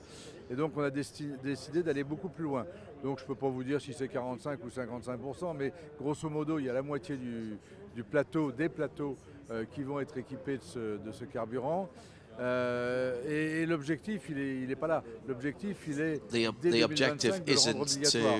Parce que change anyone's mind about the future. Les émissions de l'ordre de 70%. C'est miscible avec de l'essence normale, etc.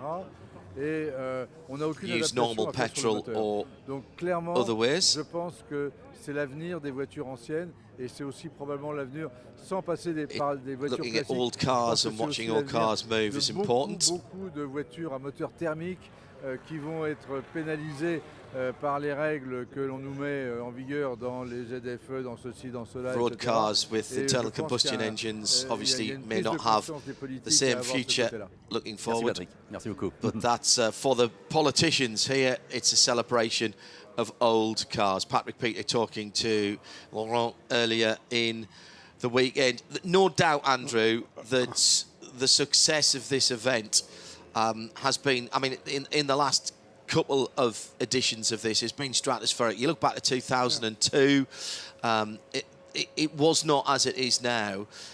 The inclusion of the motor clubs, quite aside from what goes on the track, and I think this is, we're concentrating on what's going on the track as we just review the classification and the results from that third race of Grid 1.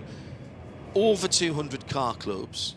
Now, some of them you will have heard of, Alpine, from Alpine to Zagato.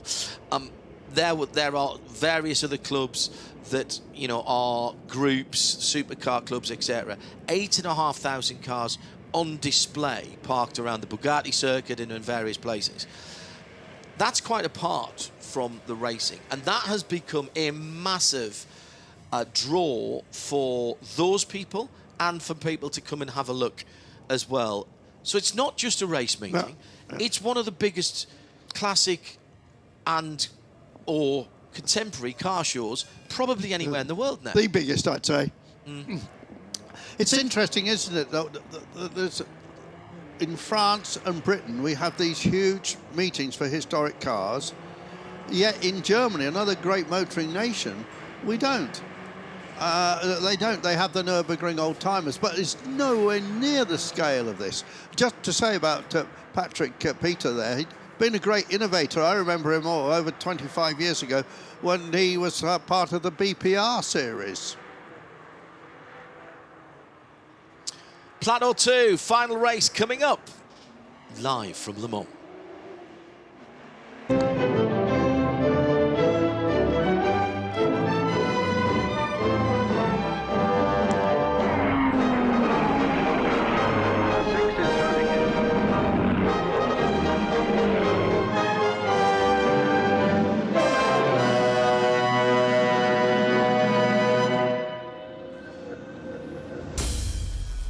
We celebrate the cars that came after the World Wars, the World War in 1949 to 1956.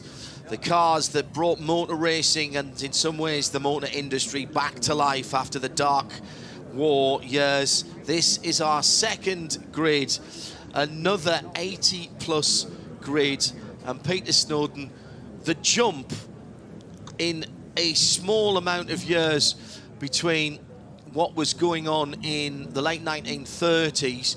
The early 1940s, we lost the event because of the war, of course. Immediately after the war years, yes, of course, there was some carryover because for a while there was no new cars, but when the new cars came online, I almost feel it reflected a new optimism and a new character. The world was a changed place, and that was reflected in the cars we see here. To use a topical phrase, I would say it was a renaissance, wasn't it, almost? Yes. It was, we had that pause during the war where all the effort for all nations went into the war effort. So everything was paused. So we had cars coming out in the mid 40s, late 40s, were basically cars that were pre-war, so they were a decade behind, if you like. But then equally, the technologies that we'd used certainly in aviation at that time transposed across, as it does. It all synergy, it all works together. And I would say, arguably, the 1950s was probably the British period of Le Mans at its height. It's when we really did sort of look after. We had the Bentleys in the 20s, 30s, yes, but then we had the renaissance of the Jaguar, which of course was a new brand then, because of what it was called pre-war, which was SS. SS, swallow sidecars, yeah. And how did it get the name Jaguar? Do you remember that? The very last model made before the war was the SS 100, Jaguar, as it was called, and the Jaguar was a model, so they just took the name and moved it on again into the 1950s. That's interesting because they're going back the other way now. Exactly. Jaguar Land Rover exactly are actually going to a house of brands, as it's been DCI. So this takes us, Andrew, from 1949 to 1956, only 7 years, but some classic cars here that have really either stood the test of time or laid, as Snowy said, laid the groundwork for brands, particularly Jaguar, but for some of the other brands we'll see here, to go on to some of their most iconic cars, either in this era or coming shortly after this. Yeah, absolutely. Well, there's an iconic car. That's the car you know all about. David Drinkwater's reproduction Le Monstre Cadillac. Extraordinary piece of kit. An idea of streamlining that was not in keeping with other people's, in fairness. No, but there was a concept there. I'm going to make a prediction here. It's not going to be at the front of the field. This is all about Jaguar, this race. It's mainly about British cars, Jaguars and Coopers, and the Halusa brothers are well in the lead after the first 2 races. They've got 1 minute 30 seconds over the older Jaguar C-Type, which Chris Ward had a fantastic race in the night. So they are in second place on the overall standings, and then we've got the Wakeman, Blakeney Edwards, Cooper Bobtail in third. So I think we've got a good battle here. We've even got Saabs in this, and Oscars, and look at little Renault 4 there. I think Rennie Arnoux, former Renault Grand Prix driver, a race winner, of course, may be driving that car. He's certainly driving an old Renault of some description. We've had a spin on the formation lap. The number 22 hasn't made it through the first chicane, and try and identify that car for you. Just saw the number flash up on the 22 screen. Yeah, that's the Cadillac. Well, that car has not got through the early part of the lap. It's moving now. It is moving now, but it was stationary for a moment, and there were yellow flags out on the early part of the track. We've got other interesting American cars. The Cunningham is in this race, one of the 3 surviving C4Rs. But other British cars that we were talking earlier, weren't we, about motor manufacturers using Le Mans to promote their name. Somewhere down in this race is a Jowett Jupiter. Yes, I've just seen that. They won their class here for 3 years running and used it in ads in all the national newspapers. This is the number 43 car. It's a 1500cc car. Harry Nergan, Chris Bates and Scott Renner. 2 Brits and an American attached to that car. Flat 4 engine, of course, in the front. Flat 4, so horizontally opposed, so think Subaru, think Porsche. So this was their sports car, but their main road car was the Jowett Javelin. My father owned one. In the commercial, in the advert that they had in the national newspapers back then, it said, Jowett wins Le Mans with the Jupiter. Engine is the same as the Javelin. Really? She says that on the advert. How do I know that? Because the people with that Jowett have got a reproduction of that advert in their pit garage. Brilliant. But it was ever thus, wasn't it? Yeah. Peter, in terms of, we often say, don't we, motor racing improves the breed, but also motor racing can inform your customers. And there's no better, even to today, we go back to what we've been saying all weekend, there's no better example, whether you are a first, second or tertiary tier parts manufacturer. So I'm thinking tyres, oils, spark plugs. The first hospitality event here was in 1923, and it was a brand of spark plugs, not Champion, strangely enough. And they were serving champagne and grilled chicken. But also, as a manufacturer, this is a drive. It's a drive in the country at up to 200 miles an hour, paraphrasing the Steve McQueen movie poster, in conditions that most represent road driving. So when Audi and Michelin did it on 5 sets of tyres or whatever ridiculous thing it was, and they tripled and quad stinted the cars through the night, when those engines were doing 4,500, 5,000 kilometres, it strikes a chord with the everyday buyer of cars, because the cars themselves and the circumstances in which they raced most represent the type of driving they do from somewhere to somewhere. It's relatable, isn't it? That's the whole point. Word I was looking for. That's exactly the point. It's the win on Sunday, sell on Monday adage of people can understand it, and that's exactly what you want to do. It's totally relatable. At the front of this field are going to be a bit controversial now, are 2 Jaguars. Jaguar made their reputation racing here and with other things. I feel strongly that they would be better off back at Le Mans than taking part in Formula E. I know, people like to know which are the best electric cars and all that stuff, but the publicity that they get from all the Formula E races that they win, and they do win them, nowhere near matches what if they came here and won the race. They could come here with an electric car. Future, yes. Or a hypercar. They could. Or a hydrogen pack. Or a hydrogen car. I was going to say, or a hydrogen car. James Bartley, who is the head of competitions for Jaguar and therefore oversees that Formula E programme, is still very much a petrol head, rides a BMW motorcycle and is a top bloke, and he's been around cars all of his life. And he might even be here. They're not racing this weekend, so he might be here. There is still a huge love of what Jaguar did here, even right up to the Silk Cut Jags in the 80s and 90s, the Walkinshaw cars in the 80s and 90s. And for a long time,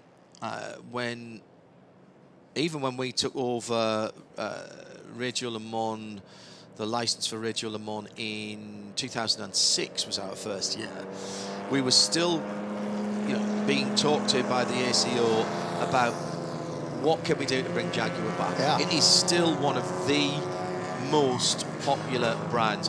You will see every Le Mans 24, you will see people with Jaguar hats with the little radio aerial on and the earpieces in. There's something about Jaguar. It is a sports car. I know someone who's in the meeting when Tartar, and there is a Mr. Tartar, there are 2 Mr. Tartars actually, took over Jaguar, and I'm paraphrasing what went on in the meeting. Congratulations, you just bought one of the great sporting automobile sporting brands in the world. And they said it's only a sporting brand if you're competing, and we need to get back the competition. They have done in various ways, Peter, but here surely sports car racing is their spiritual home still. Well, just look what the last running of the 24-hour 3 weeks ago, the 91st running of it. What did it do for Ferrari? Oh, yeah, as an image. For Ferrari? Exactly. Sports cars. That's my point. They come back after half a century, 50 years away, 58 years since they won it. They've come back, started designing a car 11 months ago. It's come along and won it. What has that done for their image and their brand worldwide? Jaguar, if you're listening, do the same.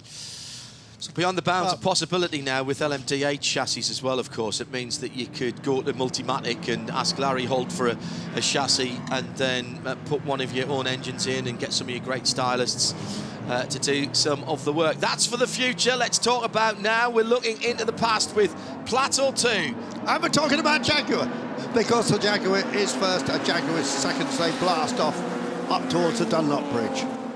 43 minutes on the clock as they went across the line, and straight away the front row cars burst into the lead. with the Cooper T38 and the two D-types. I think it was the T38 that crossed the line first, actually. Now, they might be looking at that for the veracity of the start. We'll check them as they come through. Yeah, it's the Cooper that's got ahead of the two Jags, so that was a stunning start. I suggest that's Platt Blakeney Edwards behind the wheel. You'll know his helmet better than most, Peter. It is, and I just spotted in the background a car coming around the outside there was the Maserati 250S, and as I thought, hang on a minute, that's going to be Bradley, isn't it? Of course, he was drifting it around the outside on the first lap of a 43-minute race. Richard Bradley said he's got nothing to lose in this race because they've got everything to win for in this. Richard Wilson, the owner of this car, isn't going to be driving it, so keep an eye on that car. It's already up into third place. This is the number 5 car that we're talking about. Amazingly, I think we've had somebody loop it coming to the line, coming out of the Ford chicane, and that's Frederic Boris in the DBHBR5, the 1960 car. And in fact, there is the DB. Just gone in, and I think Pat's got PBE on his helmet, hasn't he? PBE, yes, yes. So Pat Blakeney Edwards, not to be confused with Pat Blakeney, who is operations manager at Thruxton, who, would you believe, is Patrick Edward Blakeney. Oh, no. And they have said together that they absolutely, just for the commentator's sake, have to run an historic race together. So you've got PBE and PEB. It'd just be brilliant. It's like having Brundle and Blundell at Ligier back for Murray, wasn't it, years ago? Yeah. So the pit window will open in 15 minutes at 9:44 local time. Problem at the first chicane, the Daytona chicane, as the number 8 drifting through. That's the DB3S from 1958. That's the Selecki car. I drove one the other day. Did you? I did, but it was a replica with a modern BMW engine in. But the chassis was the same. Drove it up and down a runway, owned by my brother-in-law Tim Henderson. We talked about evolution of these cars, and we talked about Jaguar. Aston Martin, you just mentioned the DB3S there. A car that was, rebuilding. David Brown had bought the company in 1948. Engineering man, obviously David Brown, tractors and gearboxes and that kind of stuff, exactly what he did, but bought the Aston Martin brand. And the DB3S was pivotal in getting Aston Martin to the forefront of sports car racing, as we were just talking about Jaguar doing again. The Cooper T38, the white car, going through and making up a position now. The run down to Mulsanne corner, and that then is 4th position, just going ahead of the DB3S. The Cooper's going well then this morning. So it's Cooper T38, the number 2 car from the first of the Jaguars. It's the Halusa number 16 car. Then the Maserati 250S. Then the second of the Coopers is the Manuel Elikabe car. The number 41, that's the light coloured, almost white car. Ahead of that, California Sage. A beautiful Aston colour. Metallic even in those days, the DB3S. But of course, from that they went on to the DBR1, which won in '59, and it was quite a stride, I think, from the 3S to the DBR1. It was. This was the car that laid the foundation. Ted Cutting that designed the DBR1, and the thing with the DB3S was it was a perfect customer car as well, which you need to do at the time. You need to encourage your amateurs, as we still do in Pro-Am racing. The DBR1 was much more of a sort of LMP1 car of its period. Yeah. 3rd, 4th and 5th then into the middle of the Porsche curves, led by that light-coloured Cooper. Hot 95. I see, that was something else that I didn't buy that I should have. That chance of a number plate, Hot 250, many years ago.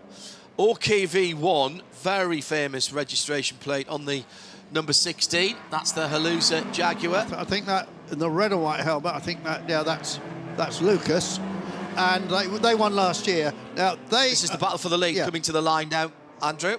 In the overall, adding the 3 together, they only have to be 2 minutes 14 seconds. If they're 2 minutes 14 seconds behind the car they're trying to overtake, they'll still win it overall because that's their gap. But that's not about that, is it? It's about winning a race. Yeah, don't tell them that now. Oh, now the 14, which is the... Let me see. Wrong piece of paper, John. That's the DKW Monza from 1956, which is just the 1 litre car with the tiny little engine, inline 3-cylinder.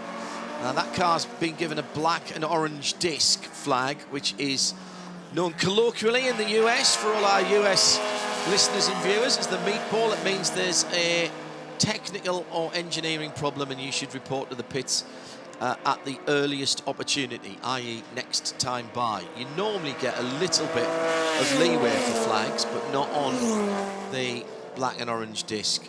Well, it's there basically. It's a warning, isn't it? Something mechanical is awry with your car that you may not be aware of, which is why there's no leniency on it, because it could be something like fuel coming out, which is a danger to others.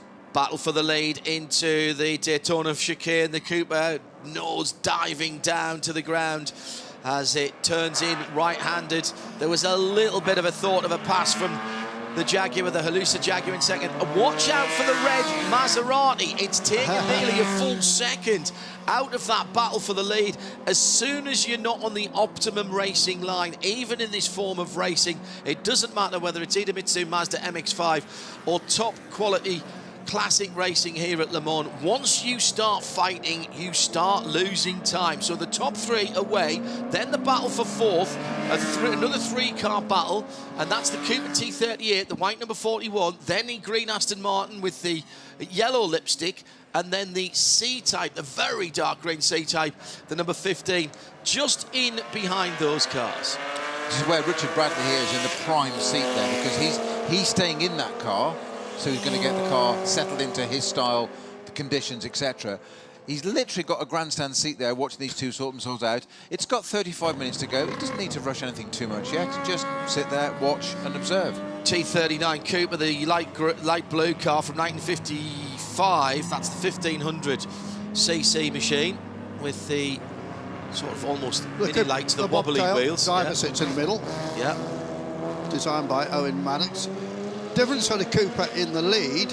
I only think they built 2 or 3 of these, but you were talking about OKV1, the Jaguar. It's in second place at the moment. One very early, about the second D-type they ever built, I believe. That car was one of the first Jaguar entries here at Le Mans in 1954 as the huge slide 40 spins. Number 50, 120 Jaguar. 120, 60, my apologies. Oh, just got all the way pirouetted away and just dropped his wheels into the gravel. Yep. Hopefully he'll just get out again. Yeah, if you're looking at the grid, that wasn't a Fraser-Nash Le Mans replica from 1952, which is the... No. That's how it's listed. Most definitely a Jaguar XK 120 fixed head coupe. Yeah, so one of my father's favourite cars. I think that would have been his Pools winning car. Always liked the 120, even better than the 140, and the fixed head coupe rather than the drop head. Battle for the lead then, through the shadows, sun rising here at Le Mans. We've still got, what, 7 or 8 minutes before this is interrupted by pit stops, with 34 minutes to go in the weekend for this plateau. Remember, all of the races we're showing you here today on the World Feed and we're talking about on RS1, part of the Radio Show Limited network of audio and visual channels, all of them are the deciding races, the third leg of 3. Yeah, OKV1 in that had fuel starvation problems in that first. It was the first D-type to race at Le Mans, but finished I think just a lap behind the Ferraris. I think he finished 3rd. Driven by Duncan Hamilton. Duncan Hamilton then bought that car and campaigned it privately, and best result was he finished 2nd in the Reims 12 Hours later that same year, and Peter Newmark subsequently owned the car for a while. So a very early factory D-type.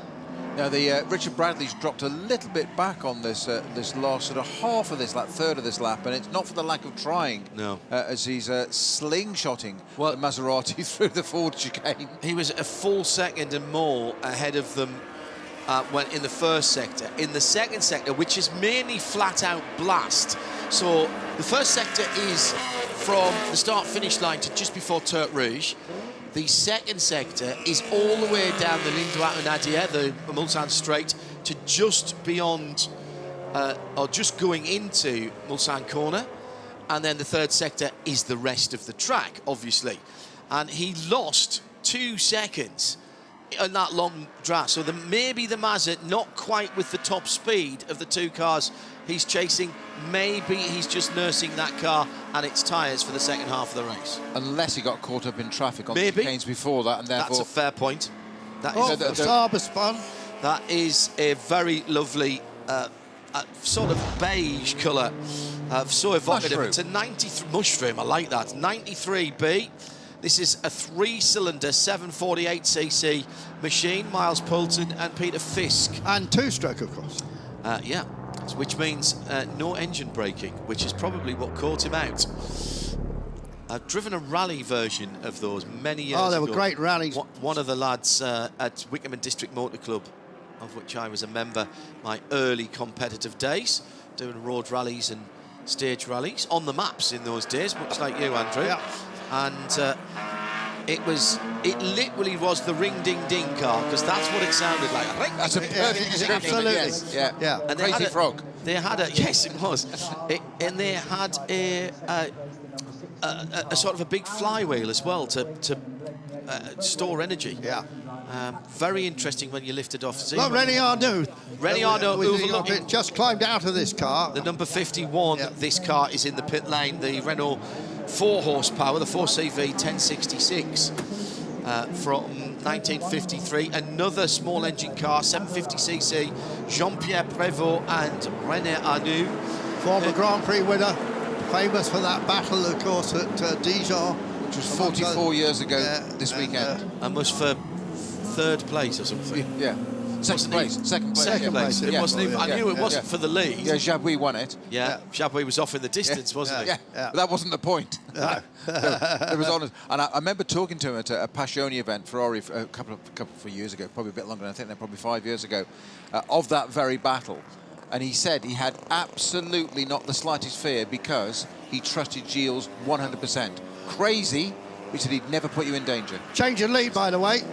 Lewis had gone into the lead, got past the Cooper out of the sight of our cameras. That was down the Mulsanne Straight, and towards, they've just rounded the Mulsanne Corner, so they're halfway around the lap in distance, if not in time. Yeah. Still just under half an hour to go, and we are a couple of minutes away from opening the pits. Yeah, 2 minutes exactly now, 9:44 and 20 seconds. I'm checking on my homologator. Interesting battle at the front, because we've got the Jaguar D-Type, hugely successful at Le Mans, against the Cooper, which only raced here once in 1955 with Peter and Graham Whitehead, and the car retired early. And was only a car that was successful in sort of races at Goodwood and Silverstone. It wasn't an internationally successful car. Since then, recently I've seen it, I'm not sure if it's this car, but it's sister car winning the sports car race, so they have the Monaco Historic. Tolba Largo, number 3, which is the T26 of... Very pretty car. Ivo Schmutny, David Schmutny and Peter Bracker. That's just brought himself into the pits very, very slowly. I'm guessing that's not a scheduled pit stop. Or they're waiting for the pit lane to open in a minute. Yeah. Yes. But I think they've That's a very good point, yes. I think they've mistimed that. We saw a little shot of the DB HBR5 at the side of the road, the white car. That's the that was the number 52. Mathieu Doré and Frank Oyer, the old French crude car. Again, this is, that's a 2-cylinder car. All these small engine, 850cc, they were all running, when they did get entries for Le Mans, they were running in the index of thermal efficiency. And index of performance. Yeah, very good. Yeah. 86, an early streamliner. Look at that. I shouldn't say look at that, but if you can see it on your screen, I'm referring to the fairings on the around the wheels. It's got covered wheels, so wheel spats like they ran on the back Right. of XK120 Yeah. Jaguars. Of course, they're smooth at the back and they're protruding at the front. Yeah. Why? Because the wheels need to steer. So you Yes. need more clearance on the You bodywork. still have to Yes. turn the wheels. Well, it'd be helpful, wouldn't it? Yes. I always think so. So a new leader then at the end of the last lap, and in some style then, the Jaguar D-Type from 1954 leads, but the Cooper T38 is not letting it get away. YPK 400 is the Cooper. That's the registration numbers. Now the covers are back on the additional headlights, as in the pit lane, the Porsche number 64, excuse me, no, that is a Porsche. Yeah. Definitely not a Triumph TR2 for sure. So that car in the pit lane. Also the couple. Look at the difference between the two cars in the pit lane now, Andrew. Yeah. These are cars from a similar era. We're only talking about a 5 or 6 year span there, and two completely different attitudes and concepts for going racing. Not only aero, which is the aero difference you could see in the bodywork, but also mechanically completely different idea. Here's that. We saw already Arnaud standing in the pits, if you're able to watch on the screen. But now Privo has taken over, and he's got a bit of a. I'm trying to remember his history. He's a very successful French racing driver in the past. Very rare car, this little Renault. Just. How many times have we done this weekend? I've never seen one of those I've before. never seen one of those before. I have never seen one of those before. I do like quirky French cars. Been overtaken by a Triumph Spitfire, though. I think. I think it's a TR. Oh, it's a TR. That's Sorry, the TR. TR3. It is a TR3. TR3. The TR2 Triumph Spitfires did Two, race. actually. Triumph Spitfires raced here in period with factory team, with David Hobbs amongst the drivers. I love. Oh dear. That's not good. A shunt in the pit lane. Oh, it changed insurance details. So I'm not sure who's running to the back of whom there, but number 15 C-Type Jaguar. So that's the Nigel Webb's car. That's a purely original C-Type. That is as well. Straight 6, 3.5 or 3.4. 3.442 if for the pedants of you out there. At least that's how it started. Whether it's still 3.442 now, or it's got an extra cubic centimetre or two. He hadn't reached his pit box as it was there, because it was slightly askew. So I'm just wondering if the car behind it has slightly rolled back into it, and it was just the grille. I love the fact that they've got enough time to just straighten the slats on the grille, because it's got to present properly. Absolutely. Le Mans, of course, it's historic racing. Lovely Ferrari 750 Monza on our screen in the American racing colours. American racing colour is... Well, white. Well, sort of. You see, it's red though, isn't it? Well, Wasn't it American racing red? It was originally, wasn't it? Yes. And then it got changed. Which is why Pino's raced in red. Yeah. I had a long chat with Dr. Don many years ago about this. Yeah. And he was a great student of the sport, and he convinced me. Now, he's not around anymore, God rest his soul, for me to argue with him. And I never really argued with him when he was alive, so it's pointless doing it when he's passed away. So I'm pretty certain he told me that the original American racing colour was red. Well, I write a series of articles about motor racing liveries for the BRDC Bulletin, and I remember reading, I haven't written about this, but I'm sure that Dr. Panos was right. And the Americans ceded, for some reason, to the Italians. It's on the internet, John, why and what happened, but you are correct. The internet? What's that then? Witchcraft.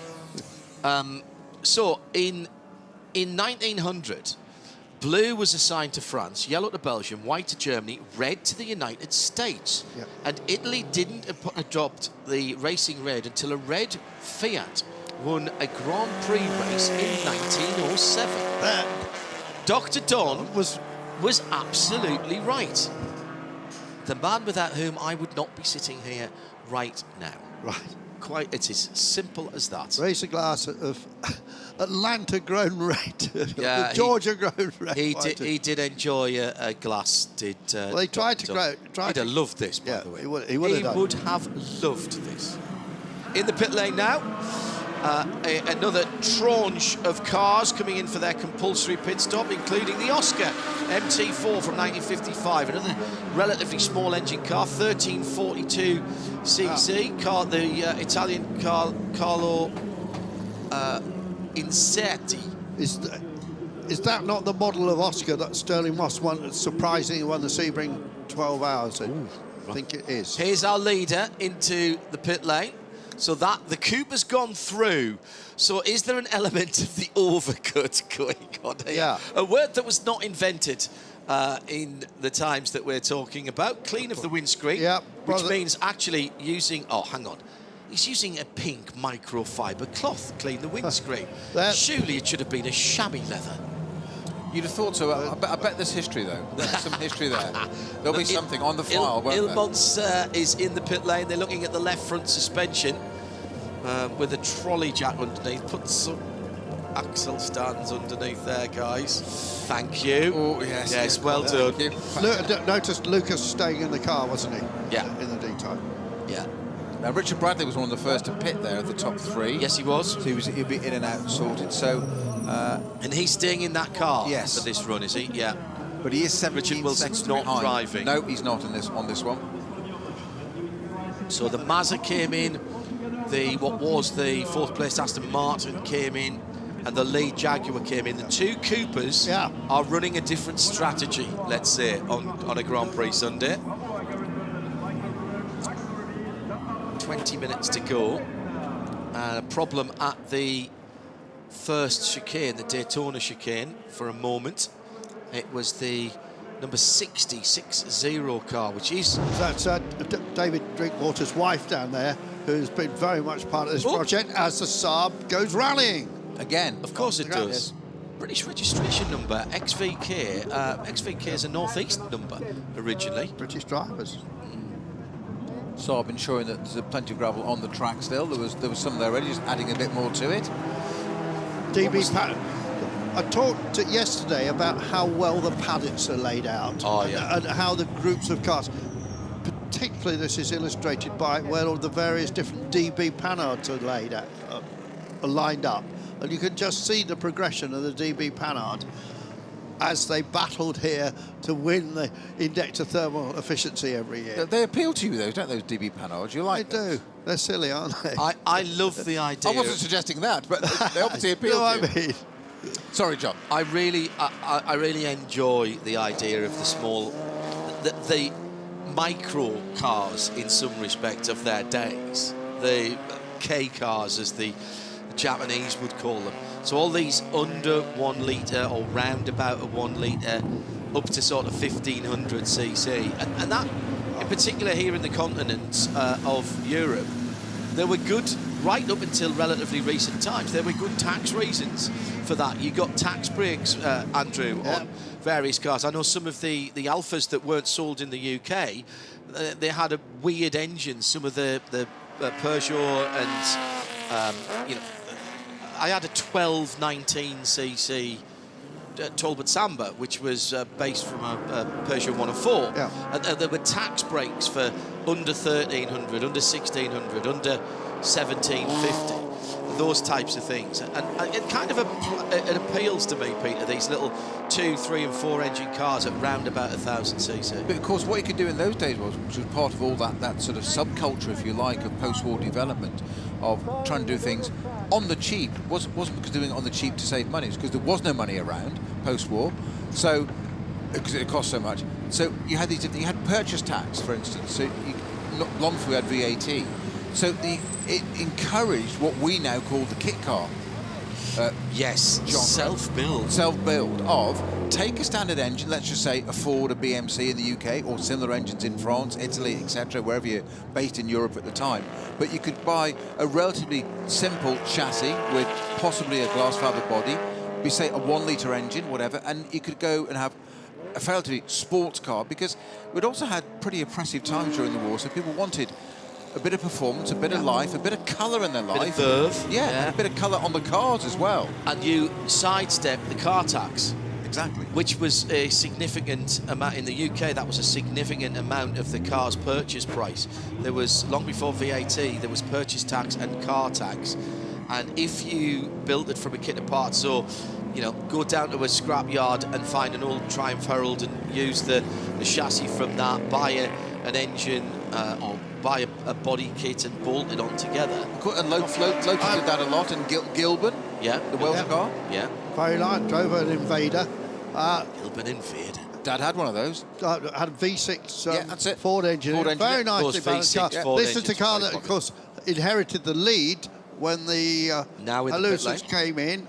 This is the number 2 car. Let's just see if they're going to do a driver change.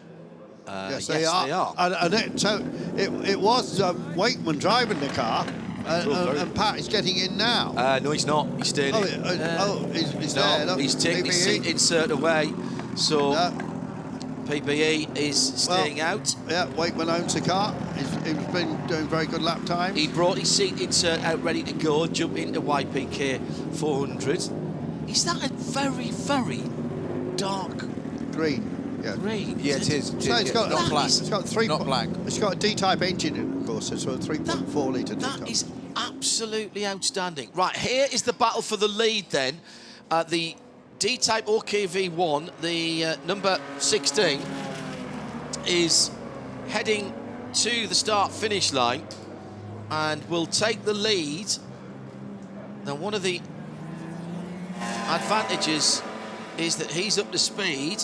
The Cooper is rolling on the pit lane. And, oh, this is going to be tighter than I thought. It is, isn't it? Off the pit lane speed limiter now, which in fact means just looking at a rev counter. And here comes the D-Type at full speed to the first corner to head up towards Dunlop. They merge together, and that's first and second with traffic ahead. Huge dive down the inside on the brakes from the D-Type, but cannot take the lead. So the overcut, word not invented when these cars were first racing, has worked for the Cooper. Now, we've seen that the Cooper is very, very agile through the early part of the lap. That's where it took the lead on lap 1. But it did seem to me that the D-Type maybe just had a little bit more speed. Peter Snowden towards the end of the Mulsanne straight. Oh, side by side as they go past the DB2, and still the D-Type can't get up to the apex of Turk Rouge before they turn in. This is not a parade. This is not staged. This is not scripted. This is racing in the final outing for these cars this weekend in Plateau number 2 from 1949 to 1956. Brilliant stuff, side by side now.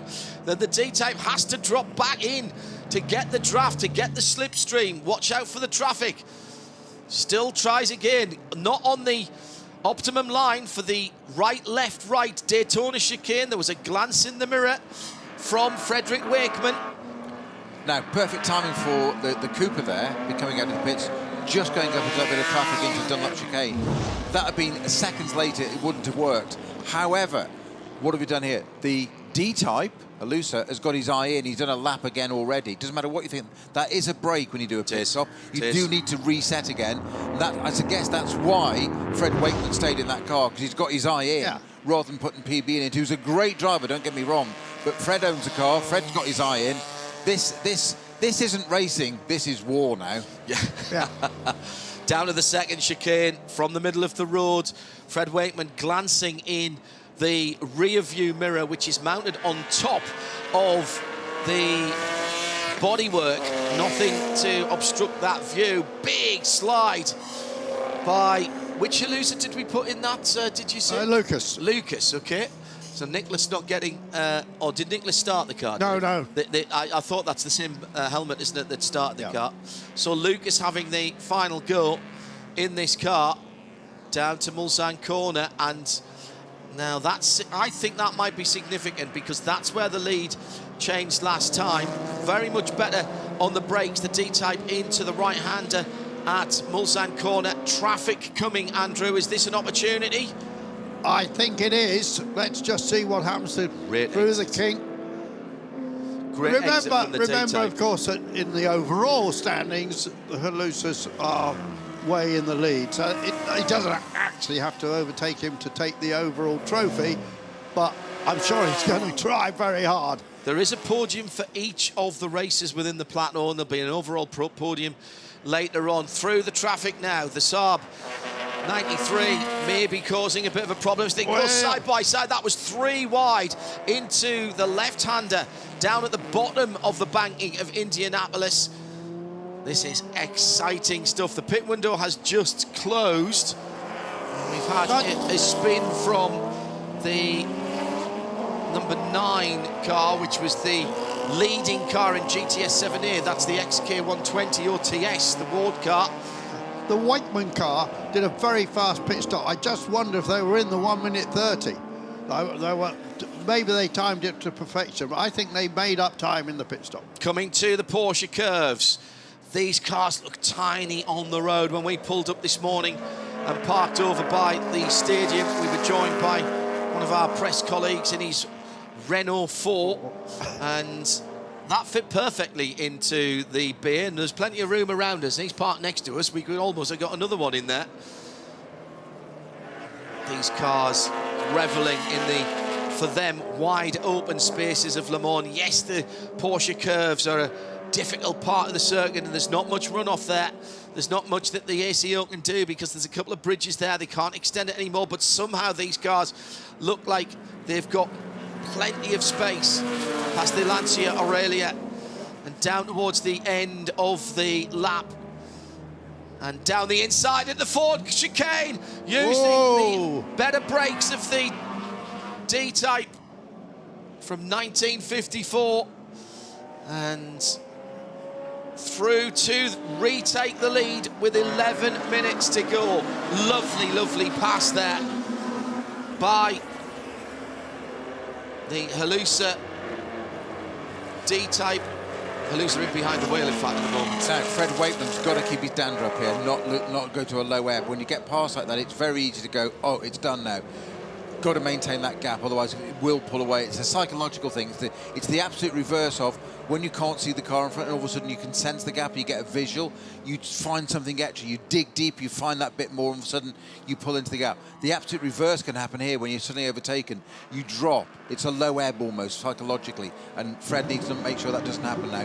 You know who's watching this with a plum here, with interest? Rennie Arnoux. He drove a that. racer through and through. He's done his bit in the Renault, but he's jumped out again, and he's still there.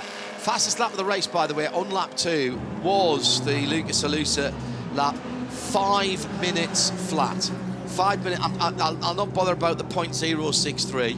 It's 5 minutes in a car from 1954. Pause for effect. You're absolutely right. It's that's an extraordinary. Work out the average. What's a 5 minute lap average? 8.5 miles, 5 laps, 5 minutes. Andrew will work it out. He's got his average speed for that in a lap is. I'm sure there's an aggregator somewhere. So got to say, Fred Wakeman, he's not letting him get away. Right. He's it's not listening to me. I don't think it's going to affect the overall, but it's for honour in this race. Just drifting through the right-hander at Mulsanne, the ACA's Bristol. Now, Richard Bradley dropped back a little bit. He's actually 58 seconds, in a minute down on these pair now. So that battle didn't show. Not quite sure where he's lost that time. It's not in lap times currently, and he's lapping in a 5:09. So he's 7 seconds off the Halusa fastest lap of the race, the D-Type. Fred Wakeman's from the States. I think his father was a professor at a big university, University of California. But he has had a lot of success racing here in the UK, including winning the TT Memorial race at Goodwood, where he drove with Andre Lotterer. Yeah, and a huge variety of cars as well. Yeah. He owns one of the original 3-litre CSL Batmobiles. Yeah, I've seen him race that. Got Spa 24-hour history, and a Rover SD1, a touring car from period. So he's got an eclectic mix, and like his co-driver and preparer, Pat Blakeney-Edwards, is capable, as many others are, of jumping from one set of machinery to another in the same weekend. Which does involve very, very different styles. You have to be adaptable to do that. So in this race, it's Lucas Halusa ahead of Wakeman, then Richard Bradley, and then the Argentine pairing, father and son of the Salikis in the Aston Martin DB3S. A couple of people asking about results. If you can go to livetiming.alcamelsystems/Peter Auto Racing, and you'll find all of that. If you just search Alcamel Le Mans Classic, I'm sure that your search engine will find it. I just went Peter Auto timing. All right. And, and the first thing you hit gives you this time. Go, Peter Auto timing. The Talbot Largo T26, interesting machine. The number 10 car, looking beautiful. All these cars beat. Now this is a straight 6 4.5 litre. Francois Cointreau and Patrice Cusseau. Much better known, of course, for their Grand Prix cars. Talbot Largo. I think that's quite an elegant car from 1951. That would have cut a dash on the in the south of France, driving down the promenade, wouldn't it? Actually, they probably got nicked if you drove down the promenade, down the seafront. Somebody we haven't mentioned going very well, Andy Newell. Oh, yes. In the Cadillac, in the Allard, J2X 1952 Le Mans car. This is the number 31 car that Andrew's mentioning here. Again, another very versatile UK-based racer of historic cars, anything from McLaren M8s to you name it, runs some of the JCB cars, but of course famous for Jelsko, who do the GT40 restorations and rebuilds. A barely adequate 5.4 litre V8. A small engine for him then. In that car, just a voiturette. I say restorations, they build complete new GT40s, they do. of which there are several racing here, I think in the next tier. It's one of those I can put my hand up to. I've driven a Jelsko GT40. Have you? Rated at Spa with Gregor Fiskin. Ah. Started 6th, finished 2nd. Can't complain at that. Oh, problem for the number 82 Jaguar. And that is, I think that's oil smoke coming out of that XK120.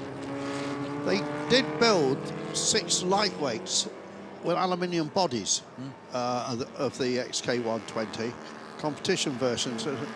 Remember a guy called Roddy Harvey Bailey from Derby was very successful. Suspension man, wasn't he? Yeah.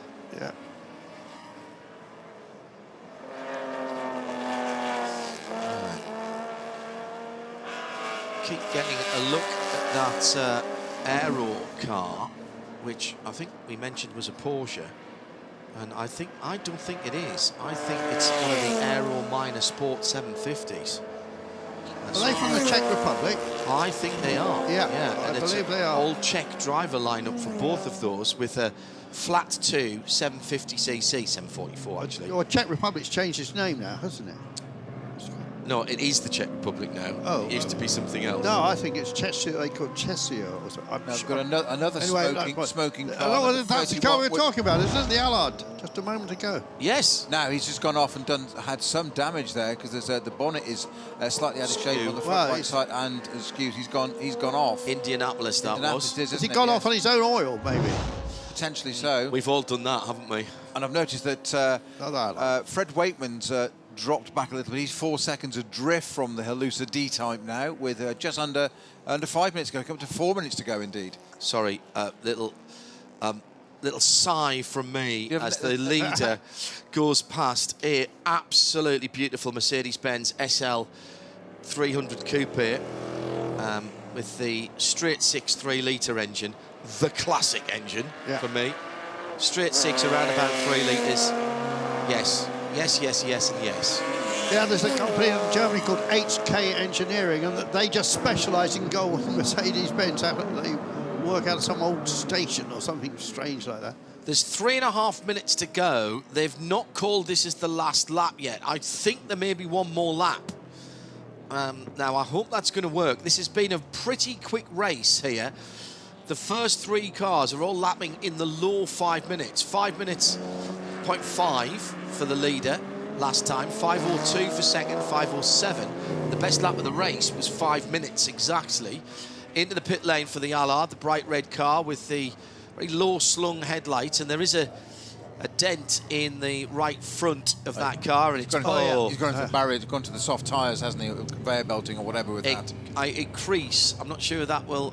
My shirt had a crease this morning. It wasn't as bad as that, and it ironed out fairly easily. But that one's going to take a bit of artisan bashing. Now, 32 is the light blue Callista Ram, which is another one of these flat 2 750cc. You think of horizontally opposed twos as a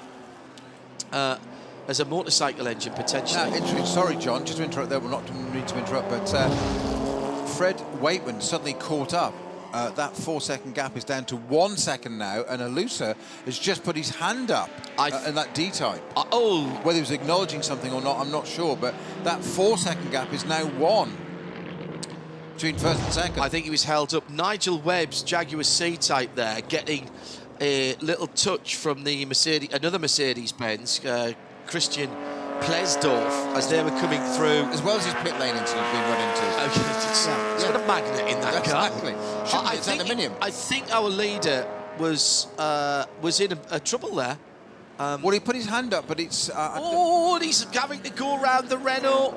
So that gap's gone back out, went out to 2.5 seconds again, and then back down to the 2.5 seconds. I tell you what he was doing. He was acknowledging the car that he just lapped. So we will go on to the last lap this time around, and there is a yellow flag right in front of the leaders. So there's problems. There's the Cadillac, Il Monster is right ahead of the leaders. Look at the size of that. It looks like an aircraft carrier waiting for someone to come back in. We counted them out, and we've counted them back. The USS Cadillac. That is just extraordinary. I think Waitman, I've never seen him driving so well. He's really on a it. yellow flag now. Hang on, I don't think Alusa is going to lose this, but Waitman's not done. Because of the slow zone, he's now right on the back of the D-type. It's going to be, well... It was a yellow flag, not a... Now, where was the green flag? Because they've both passed a Healy there, going into turn 1, so it must have been cleared.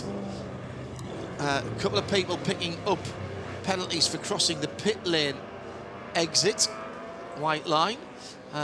Nobody at the sharp end of the field, though. So this now, we can say with some confidence, is the final lap. And this is the battle for the lead in the last outing for the cars from 1949 to 1956 that form our second grid of the day. Live from Le Mans, with just a few clouds popping up at the moment. There might be some showers in those clouds, as well as they're blowing in from the wrong side of the circuit to where the weather comes from normally. They're coming in from the west and the south, and there's a little bit of a chill, more of a chill in the air. Track temperature up to 18 Celsius, air temperature 17, and it's a muggy, very English word that, 72% humidity. Down the start of the Mulsanne Straight, the middle part of the Mulsanne Straight rather, into the first chicane, the Daytona chicane as it's been named. The reciprocal agreement is that the bus stop chicane on the back straight at the Daytona International Speedway is called Le Mans, and it has the Le Mans script alongside it, whereas here there's the Daytona script on the runoff area. Just went past the green car, was the Jupiter that I mentioned at the top of the race. They won their class 3 years running here, 50, 51 and 52. Now, into this final lap now, Fred Blakeney is just 1.4 seconds behind, as you said, John, at the beginning of the lap. Did you say Fred Blakeney there? I did, yes, Fred Waitman. Yes, sorry. No, I like Fred Blakeney. That's how we'll tell the two Blakeneys apart. There we go, that's easy, there you go. One of them, we're just going to call him Fred. Leading from the front again at RSL. Always. So the leaders again having to carve their way through traffic. I do think it's funny, Andrew, that sometimes I get asked about Le Mans and endurance racing in the different classes, and how can you keep up with the different classes? And I say, well, there's maximum now that we look at in the American series and the WeatherTech series is probably 5 classes. Yeah. The Nürburgring obviously is more for the 24 hours. But down the years at Le Mans, multiple classes have always been the thing, and sometimes there's been half a dozen where we're going to 2 classes only next year at the Le Mans 24 Hours, and sometimes we've had half a dozen or 8. Used to have IMSA, special IMSA classes. What was the... Can you remember? Here's a little quiz question for you and for Twitter at RSL_studio. When was the last time you think we had an IMSA class at Le Mans, and what car won it and then was excluded? Would it be a Nissan? No, later than that. No, I was thinking 15 and years back. There's an irony. I'll give you a clue, because the car that won was excluded for not having a cat. And there's a clue there. Oh, right. Was it the XK220 Jaguar? Exactly right. David Coulthard. Yeah. Well done. Okay. Well, so might be an old bloke. Might be old bloke. Still got the memory. Yeah. A bit. Yeah, it wasn't in IMSA spec because it didn't have the cat on the exhaust. Yeah. Let's get back to... How ironic is that for a Jaguar? That was the little clue. Absolutely, you couldn't make it up, could you? Clue. So here is the battle for the lead. Into the Porsche curbs for the final time. And this has just been stupendous. Excellent driving. Fred Wakeman has never driven any better in his life.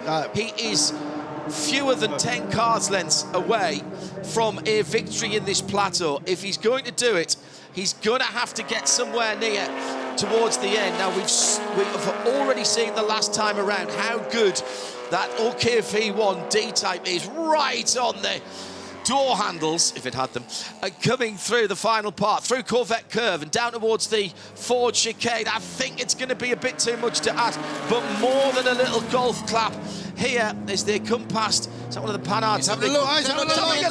No. Exactly where he lost the lead last time around. Touched. Was there a touch? I think there might have been there. I'm looking at the right front. No, there's still just a shine. There's still one more corner here. It'll be the run to the line. What a way to finish their 3rd race in Plateau number 2 for the cars from 49 to 56. Side-by-side finish, and by the length of a short-nosed D-Type's nose.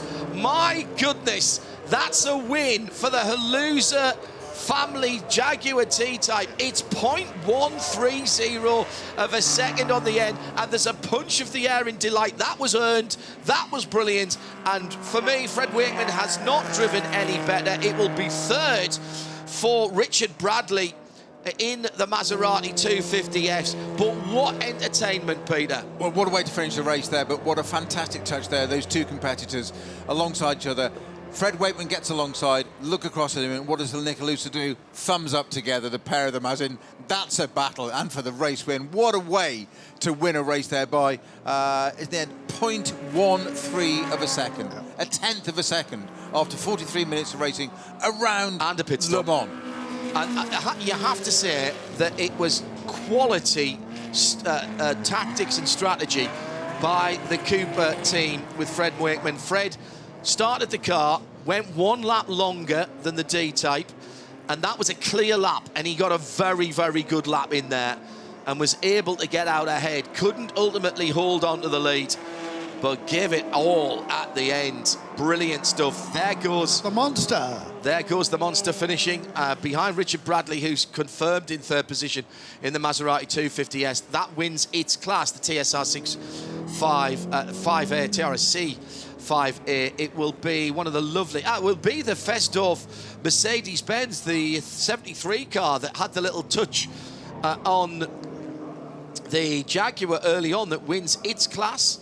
And the number 9 Jaguar XK120 OTS, which I think had a little spin earlier on. That car, it will finish at the head of its class. The Maserati A6 GCS didn't see that. The 2 right a mile behind that car. That will finish, that the number 1 car, finish at the head of its class. It's going to be a Cooper T39, the Sukari-driven number 26 car that wins its class. Porsche 550 Spider, Becker in that car. No, that's Rob Rainier better, isn't it? Yes, it is. That was the 550 Spider. Lotus 11, number 39, will win its class for Amaury Gabriel. And behind that, Tom Ward in the Fraser Nash Le Mans replica wins its class. Some of the class winners there for you in the early part of that field. The Wakeman drive took him to 2nd place overall in the combined. Did it? Took him past the Webb Ward C-type, yeah. Right. And I think the Salik is... I think they were... Webb Ward still finished third overall in the overall, and Salik is fourth. Right. But that's doing it in my head now, that last bit. No doubt about the winner, of course. No doubt about the winner. Here comes one of our class leaders that we've just mentioned. Lots of flames the for them. 300 SL Coupe from 1955. A little bit of damage on the bodywork. Yeah, that was the one that just had the little touch, yes. on the Jaguar. Yeah. Nigel Webb's car. Nigel That's brought over from Germany and raced in the UK, Motor Racing Legends, and next outing, end of July, Alton Park Gold Cup. What a spaceship. I'll be racing against that. What a spaceship that must have looked like in 1955. The Saab has not quite got to the finish line. The SEV Martial light covers on the car. Healy coming to the line as well, as we're just waiting to see one or two of the other cars coming through, including the Dushbonnet HBR Spider Le Mans from 1959. Again, flat 2, 954cc. Antoine Larue behind the wheel of that one. 900cc, tiny. I mean, small now, but you get so much more power out of a car. Oh, the gull wings up. A bit of fresh air. Now, you can't get that down from there because there's no strap on it. I remember at Bathurst at the 12 Hours one year when we were still running the GT3, the contemporary GT3 SLSs with the gull wing doors. On the formation lap, it popped open and the driver had the presence of mind to stop next to a marshal's post. Brilliant. He could just about get hold of part of it, but couldn't get the purchase. He couldn't get far enough out on the gull wing to get the leverage down. So he was holding it, sort of left-handed, and came up to, I think, turn 3, and basically one of the marshals slammed it down for him, Griffin Bend. Now here's a Mercedes nerd fact for you. Those SLSs, the gull wing, the arc of that door is less than the ordinary coupe. Oh, wow. Door opening. Coming People through. always said, will it open enough, will it catch spaces? 747 in line for the 4 horsepower Moto Renault from 1950. This was, you know, one of the cars that got France moving. Again, this was your family car. Something very different coming to the line now. The number 37 Ferrari 750 Monza, 3-litre 4-cylinder car. Coming across the line now. John, we need to do a bit of explanation about the next race because we've just seen a Jaguar D-Type winning, but in the next race, we may see a Jaguar D-Type winning again. It's all where the split. We just had the first year of the D-Type, 54, but that's where the split, our next group, is going to be from 55 onwards. 4-cylinder 2-litre Triumph TR2, Francois Zener coming to the line. We saw that car right in the thick of the action. All of these cars getting to the end of their weekend now. So as far as these cars are concerned, it's 4 o'clock on Sunday afternoon. That's what we're trying to recreate here. A run for all of the 6 plateau that represents the run through a day, a night, and a day again here at Le Mans for their cars and periods. Well, gentlemen, I was entertained. Were you entertained, Mr. Snowden? How could you not be? How could you not be when that race, after 43 minutes, is separated first and second by 1/10 of a second, including a near pass on the final chicane? Just beautiful. Excellent. That's proper racing. Really impressive stuff from the front of the field. The Cooper took off like a... It was shot from a steam catapult. Well, I was trying to stay away from that, if I'm honest. Apologies. The Mercedes 300, which won its class, had a decent run as well. This being the number 73 car, the SL Coupe, the Fesdorf-driven machine from 1955. Not all well for a couple of the cars, including one of the DBs. The extraordinary sight of the Cadillac, which looks and sounds like nothing else here. K120. The 6 had a couple of spins. That snapped sideways, isn't it? Yeah, it looked to be very progressive there. That was at the first chicane.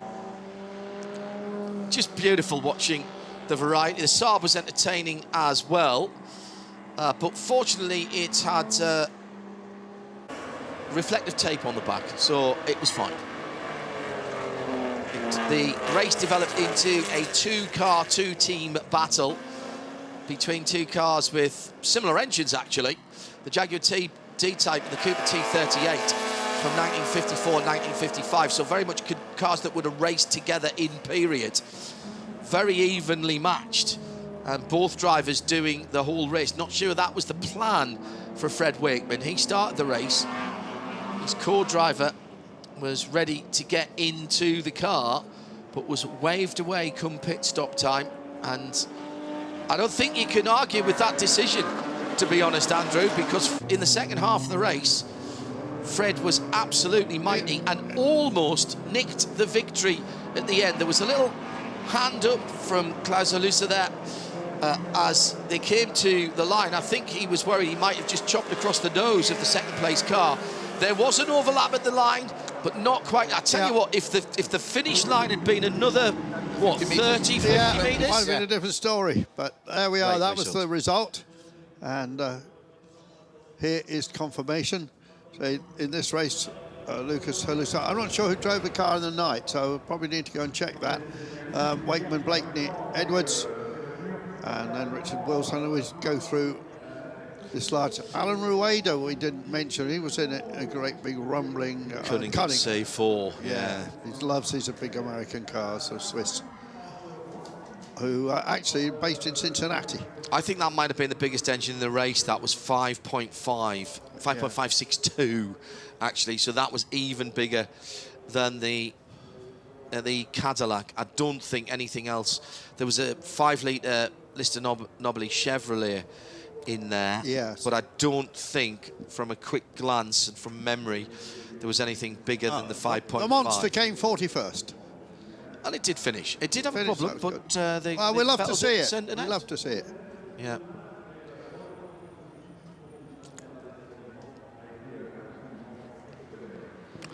Just these massive fields of cars which going through all the way down. 70 cars. Well, René Arnoux came 67th. There was 80 cars. There was a 5.4 Allard in that. But I think that Cunningham C4 5.425 Alan Rueda. But I reckon that was it, the Allard, another 5.4. Yeah, absolutely. Let's move on. 1957 to 1961, the shortest amount of time we look at.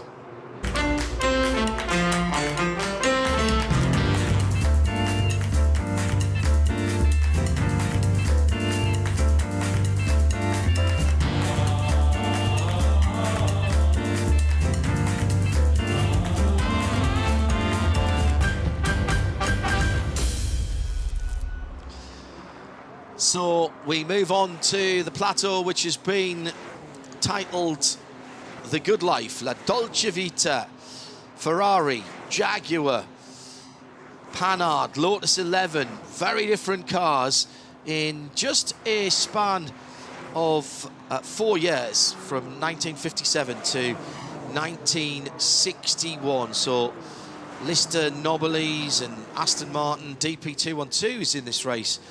As well, Oscar 1600 for one of the smaller cars, the GT Zagato, the Abarth Simca 1300cc from an inline 4, and I think the smallest engine I clocked this, it was I think it's probably the Lotus Elite 1216cc. There's a 1220cc car as well, but I don't think there's anything smaller than the two 1216. Sometimes they quoted those Climax engines at 1216. Sometimes they said they were 12. I'm wrong. I apologise. There's a Lotus 27, which of course has got the 1098 BMC engine in it, hasn't it? Let's check in with one of the drivers who is out in this race. Laurent caught up with 5-time Le Mans winner Emmanuel Pirot earlier on in the weekend. Emmanuel Pirot, so nice to see you again. What did you think exactly of the Centenary race 3 weeks ago in Le Mans? Were you happy by the outcome? Well, when you hold the Le Mans 24 hours I witnessed so far, I thought you cannot do anything bigger than this. But in fact, the Centenary was bigger. There was a special vibe, special atmosphere, and I think the ACO, they used this opportunity very, very, very well. They organized a lot of side activity.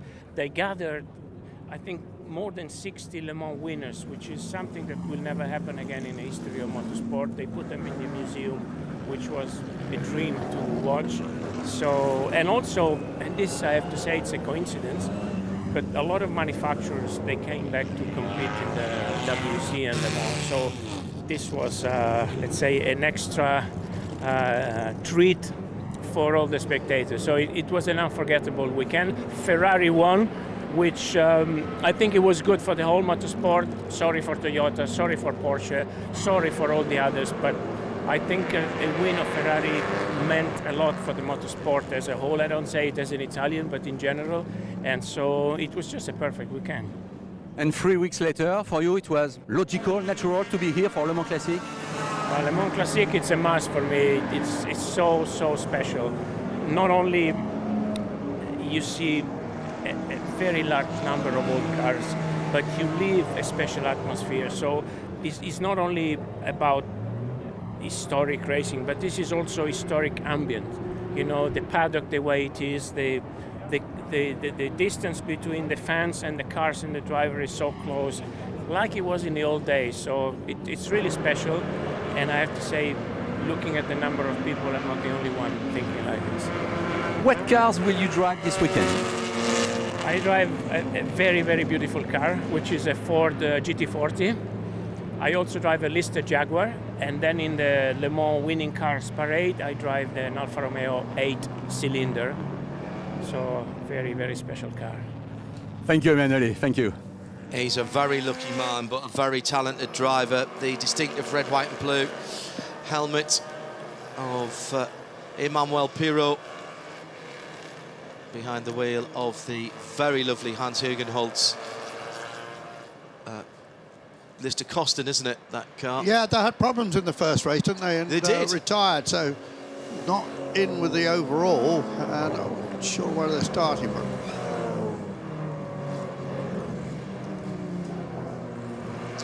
So on the front row is the Ferrari 250 number 42, and alongside it another D-Type. This is the 1957 car, and being just a little bit later than the cars we saw earlier on. That's the Andy Wallace car, who has dominated this plateau. Andy Wallace, driving on his own, had a good battle in the first race with a couple of Ferrari 250 GTs, but effectively he drove away from the field. Former winner here at Le Mans and American Le Mans Series champion. We should just explain the grid is worked out on the fastest lap in the previous race, not on the positions. So that's why the Ferrari was sitting on the pole, despite the fact that Andy Wallace has won both races. And a very good race in the night from Rudy Lips, actually. Yes, so that's a good point, Andrew. So the original grid that we saw yesterday was on qualifying. The second grid overnight was set by the fastest race laps in race one, and then subsequently the fastest lap overnight will set the grid, has set the grid for this final outing for these beautiful cars.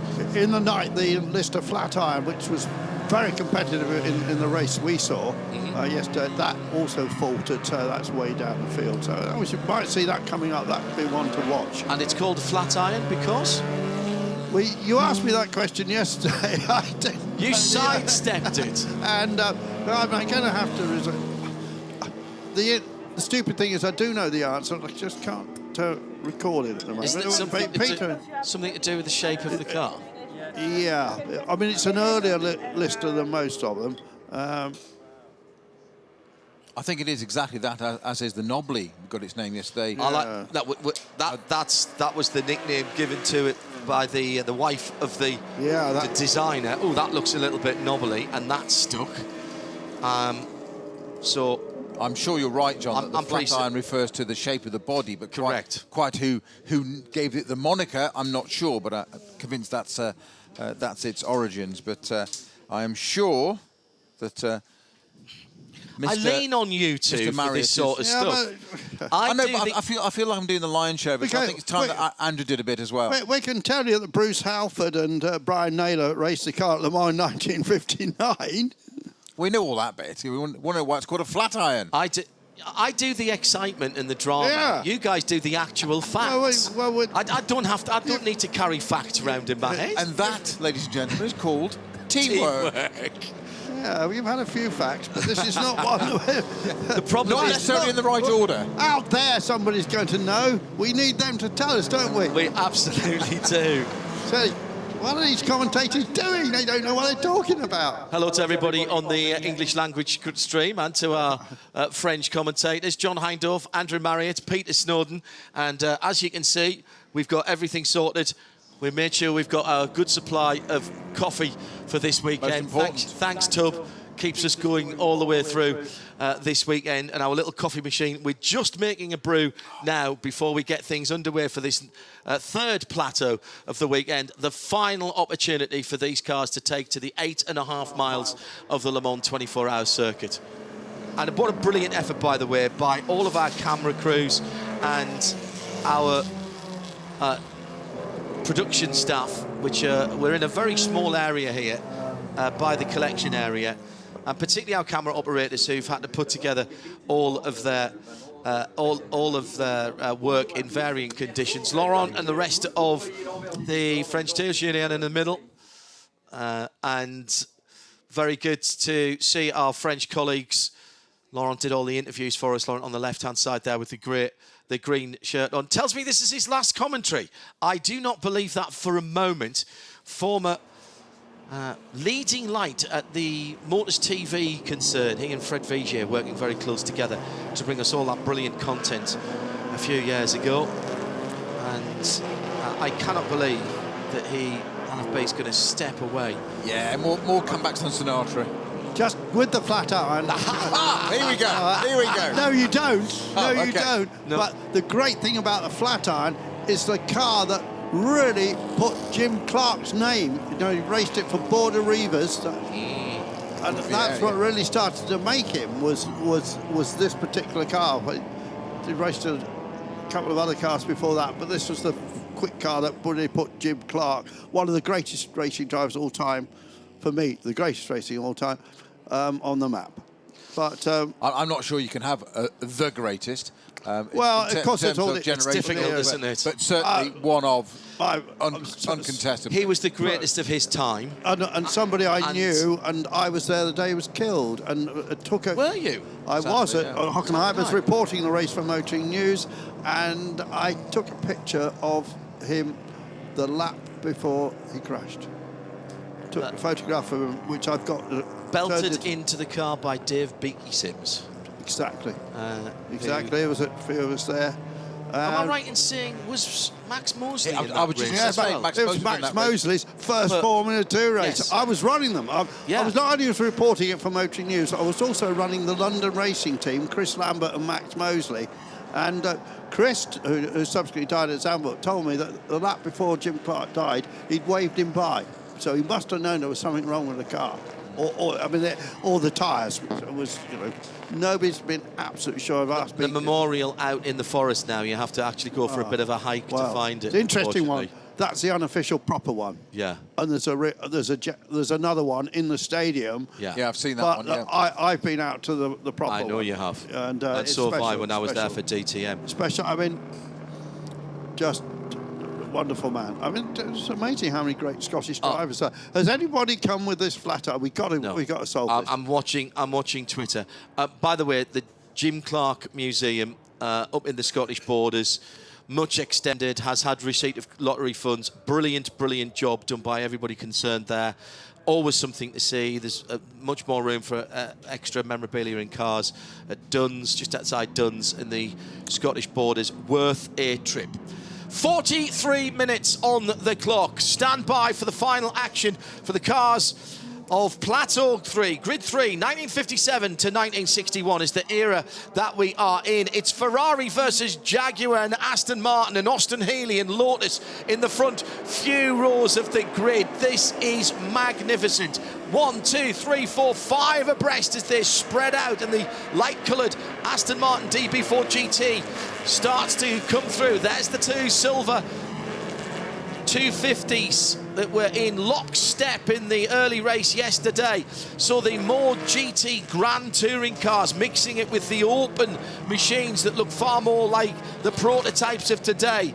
The D-types, the purpose-built car. Yes, you could buy a road-going version, but there were no nonsense, no compromise racing cars. The 250 GT short wheelbase cars that were developed from the Tour de France cars, of course, shortened up, and with the V12 engine and the 250 referring as the 499 does in the current prototype to the cubic capacity of each of the cylinders. 12 cylinders, 250 cc's each. The new 499P is just under 3 litres for its 6-cylinder engine, and that's where the numbers come from. Nice bit of synergy there with Ferrari. Side by side at the front of the field. Andy Wallace being overtaken, is he? He is, and that is the Ecos car, the Ecurie Ecos car, winners in 1956 and 1957.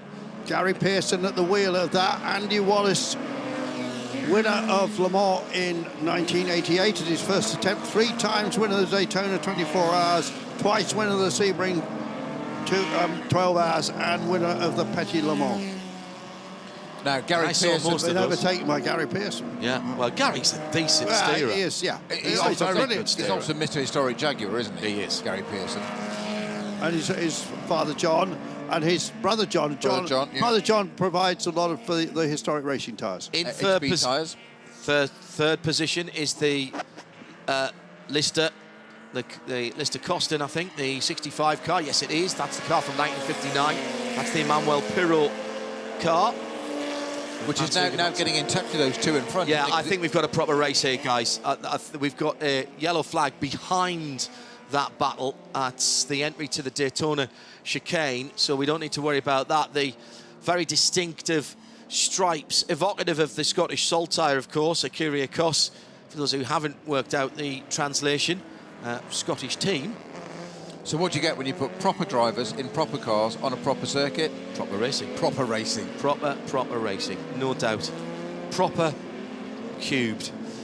The two Ferrari short wheelbase machines in close contact again with the 1961 3.8 Jaguar sitting in behind it. The E-type, of course. Oh, problem for one of the Mogs. PRL 100 is the number 28 in that very nice dark maroon colour. Yeah, that's the super sports car. That's the Dutch one, Mike Van Thiel and Joachim Kentgens. 2.1, almost 2.2 litres, 4-cylinder. I think it might only be 3 cylinders. Oh, dear. At the moment. The short nose has gone off as well. This is the 43 That's D-type. Andy Middlehurst. John Bailey, yeah. This is the 1955 3.4 straight 6 car. That's going to cause at least another yellow flag. Might be a slow zone. I was going to say it might well be a slow zone, because that's well and truly beached, hasn't it? Now it's a bit of bodywork on the track there. Now is that off the? Oh, that's off the bread van by the look of it. Yes, the bonnet off the bread van. Wow. That's not been secured, so that's going to take a little bit of fettling, isn't it, before it gets run over? That car comprehensively destroyed in an accident here last year in the Classic, and we honestly didn't think we were going to see that car. We knew it was being rebuilt, Andrew. Yeah. A tremendous amount of work's gone into that car to get it back here. Yeah. I think in the timescales, more to the point. Yes, exactly. There was never any question of it not being rebuilt. Anything's rebuildable. It's just how much of a check you want to write and how long you've got. But I didn't think it would be out if we came back this in 2 years' time, yes. But this year, I really didn't expect to see that car out. It has had problems all weekend, though, which maybe all are not back to it. High Tech Motorsport in Worcestershire There's 2 high-tech motors, but the one that does But bit it's Mobley's the outfit best, it's the best rebuilt way it. to sort those problems out. Yeah. Is that you can go testing and testing all day long. Yeah. You need race. You need a real Yeah. race experience. So, Different conditions. front of the field, 3 different drivers, 2 different cars. Three different drivers. One single engine. They're all running the same Jaguar engine, effectively, aren't they? Yeah, 3 different drivers, 2 Le Mans winners. Oh, yes, good point. Yeah. Andy Wallace and Emmanuel Pirot. Pirot, an astonishing 5 victories. I was going to say under 6 his belt. wins between them, 5 one of them. Yeah, I think, and I'll say this, and I want to say this the best possible way for Emanuele. An absolute showman, an absolute gentleman, always wanted to do stuff for the fans. I'll come back to that in a moment because we've got side-by-side second He's just taken second place. And somewhat, I'll say forgotten, it's probably too harsh a word, not properly remembered for his Overlooked. 5. Overlooked is a much better word, Yeah. Peter. Thank you. Overlooked 5 Le Mans wins. Yeah. 5 Le Mans 5 wins. Le Mans wins, exactly. And 5-time Le Mans winner has just overtaken a single Le Mans winner at Le Mans. Yeah. That's four more wins of experience there for you. Most of those wins with Marco Werner, another overlooked. Marco Slow Werner, zone slow coming out of zone. test road. That's for the bonnet of the bread van that was on the track, so it might not have been retrieved by marshals yet. And we often say people that are not overlooked are our marshals that come out. Couldn't have this events running at all without the work they do, but a job to go out onto the track and physically get that. The Morgan 2-litre car, 2.2-litre car, is at the side of the road in that area. We've also got a problem at the second chicane as well. But that, I think, at the moment, yes, it is only being covered. That'll be the by- D-type one that's gone into the gravel. I think so. Yeah. I think that's exactly where that was. And that's just being covered at the moment, at least, by yellows. We haven't extended the slow zone all the way down the Mulsanne Straight. Number 18 is the Lotus Elite from 1960. 1216cc. See, I like that. Climax, Like those Climax FWE engine in it. yeah, little 4-cylinder. Another German and Dutch crude car. 2 lady drivers, Carina Luhmann from the Netherlands and Gabby von Oppenheim. Laumann. Yeah. Laumann. From the Evert Laumann owns a fantastic motor museum. Dutch Natural Motor Museum. Yeah, basically. I made his money, I think, selling Nissans, if I remember right. I think he was the Nissan concessionaire for Holland. I don't think it was Nissan, but it was certainly a Japanese brand. I think it was Toyota Lexus. Oh, might have been Toyota, or might have been both, of course. Yeah, but he was certainly the importer for that. And a truck company first, haulage was his big money first, Lamb family. Big backers of Robert Brooks in his days, when it was Brooks Auctioneers, before he switched over to Christie's. On the 2 British manufacturers, Lotus and TVR, running together. Yeah, now That Elite going slowly. The Elite with number 13 on it. It's often not realised, but because of superstition, number 13 is never ever issued by organisers. It is something you have to request. Oh, really? Yes. If you always find that 13 is never done, never issued. It's a personal request. Tridecaphobia. But if you go back 100 odd years or so, so 20s and 30s, number 13 was meant to be lucky, but it became unlucky. Well, the expression is lucky for some. Yes. Yeah, lucky Not for some. unlucky for some. Yeah. Or a baker's dozen in the UK. A dozen being 12 and one over was one spare, which was 13. Peter Snowden, Andrew Marriott, John Hindhaugh in the Global Broadcast Centre. Gaggle of gorgeous cars in the sunshine on a Sunday morning as we're approaching 10 minutes before 11 here at Le Mans. We're live on RS1 for the audio. For those of you travelling around, we don't want you being distracted by the fabulous pictures, and they are extraordinary today. Perfect conditions. That cloud that was bubbling up seems to have dissipated a little bit. Also around the world on YouTube via the Peter Auto part of YouTube, and we've got all the links on our special page at radiolemans.com. The battle for the lead. Oh, almost ran into the back of the 44. That was the Mr. Costin. Pirot, I think, he's lost his brakes there. He got up to second, and he's got his hand up and somehow managed to avoid the back of the Glasel and Pearson. That's experience, isn't it? That was... He That's had experience. nowhere to go on the right-hand side. If he'd come back to the left-hand side, he knew ultimately the Ecosse car was going to have to turn left. He had to make room on the right-hand side. I have no clue how Emanuele did not hit the back of that car. The bread van's back in the pits, son bonnet. I can tell you how he missed it. That's a perfect blend of talent and experience together. He still avoided the accident. That's a professional racing driver for you. Broken bonnet catches on the bread van. As we've got some smoke coming, reported from the marshals from the number 69, Deep Sanderson. Remember we were talking... Now this broke down yesterday, wasn't it? It did. Similar situation. Little 4-cylinder 1325cc. It's a way to get plenty of coverage. A love of jazz music, and the designer, his mother's maiden name, wasn't it? That Yes. we found out yesterday. Unearthed, an unknown fact to motoring. brilliant. That's one of our great Deep viewers. Henderson, I think, was the jazz musician Yeah. concerned. I've logged that away in my data bank, you see. Yeah. Well, Pirot's continued, hand up to rejoin. He's dropped down to third, and he's not coming into the pits. So the battle for the lead 3 positions continues, and here comes Pirot in the Mr. Jaguar Coston on Andy Wallace again. These two raced against each other in contemporary machinery. Some cracking battles in the American Le Mans series, I remember, between these two. I remember Emanuele Pirot in Paul Lord Drayson's car at Sebring. Either lap 1 or lap 2 of the Mobil 1 Sebring 12 hours, coming into the hairpin at turn 6 in front of the hotel and scything down the inside of 3 or 4 cars. And it was that was the first race of our season in the American Le Mans Series days at that time. The Rolex Daytona 24 wasn't part of that series, and I remember saying then, don't phone, don't call, don't send in your postcards. That's the overtake of the season right there. It was outstanding. I believe I likened it to, and I don't know where this came from because it's not a saying in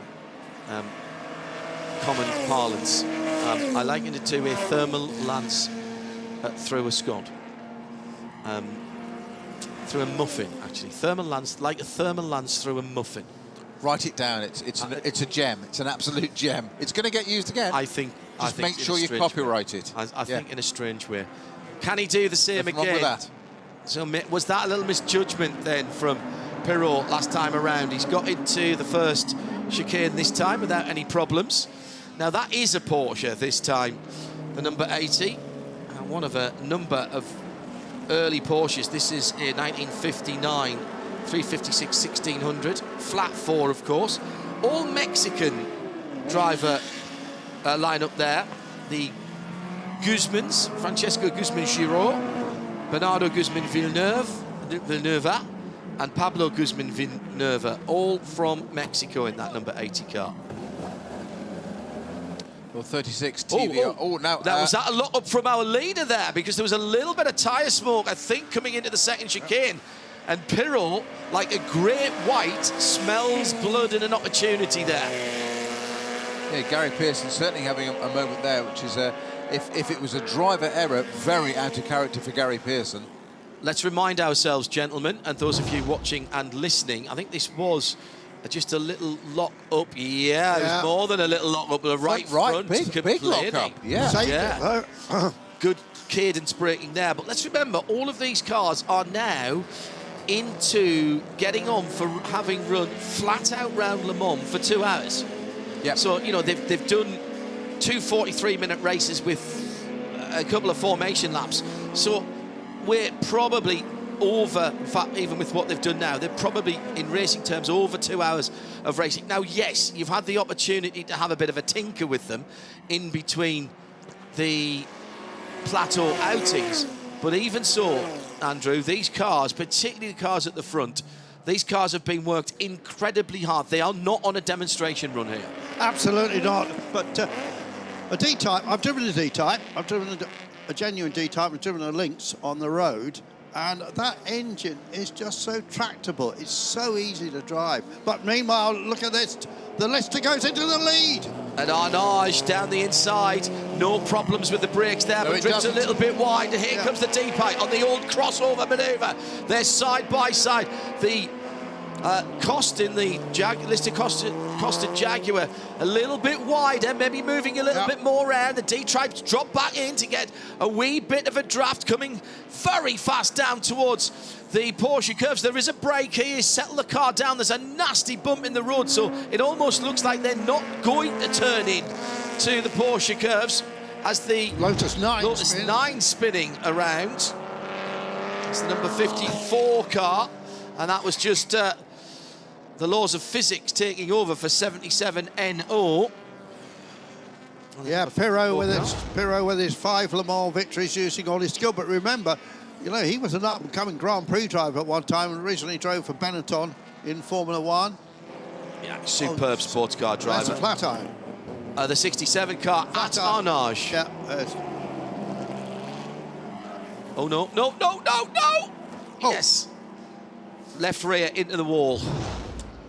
Now that might get going again. Yeah, I think it would. It wasn't in that hard, was it? It's the tyres with the conveyor belting in front, so it's a soft impact, shall we say. Meanwhile, the Lister starting to put away. Remember that Andy Wallace has won the 2 previous races. Overall, he just has to stay there.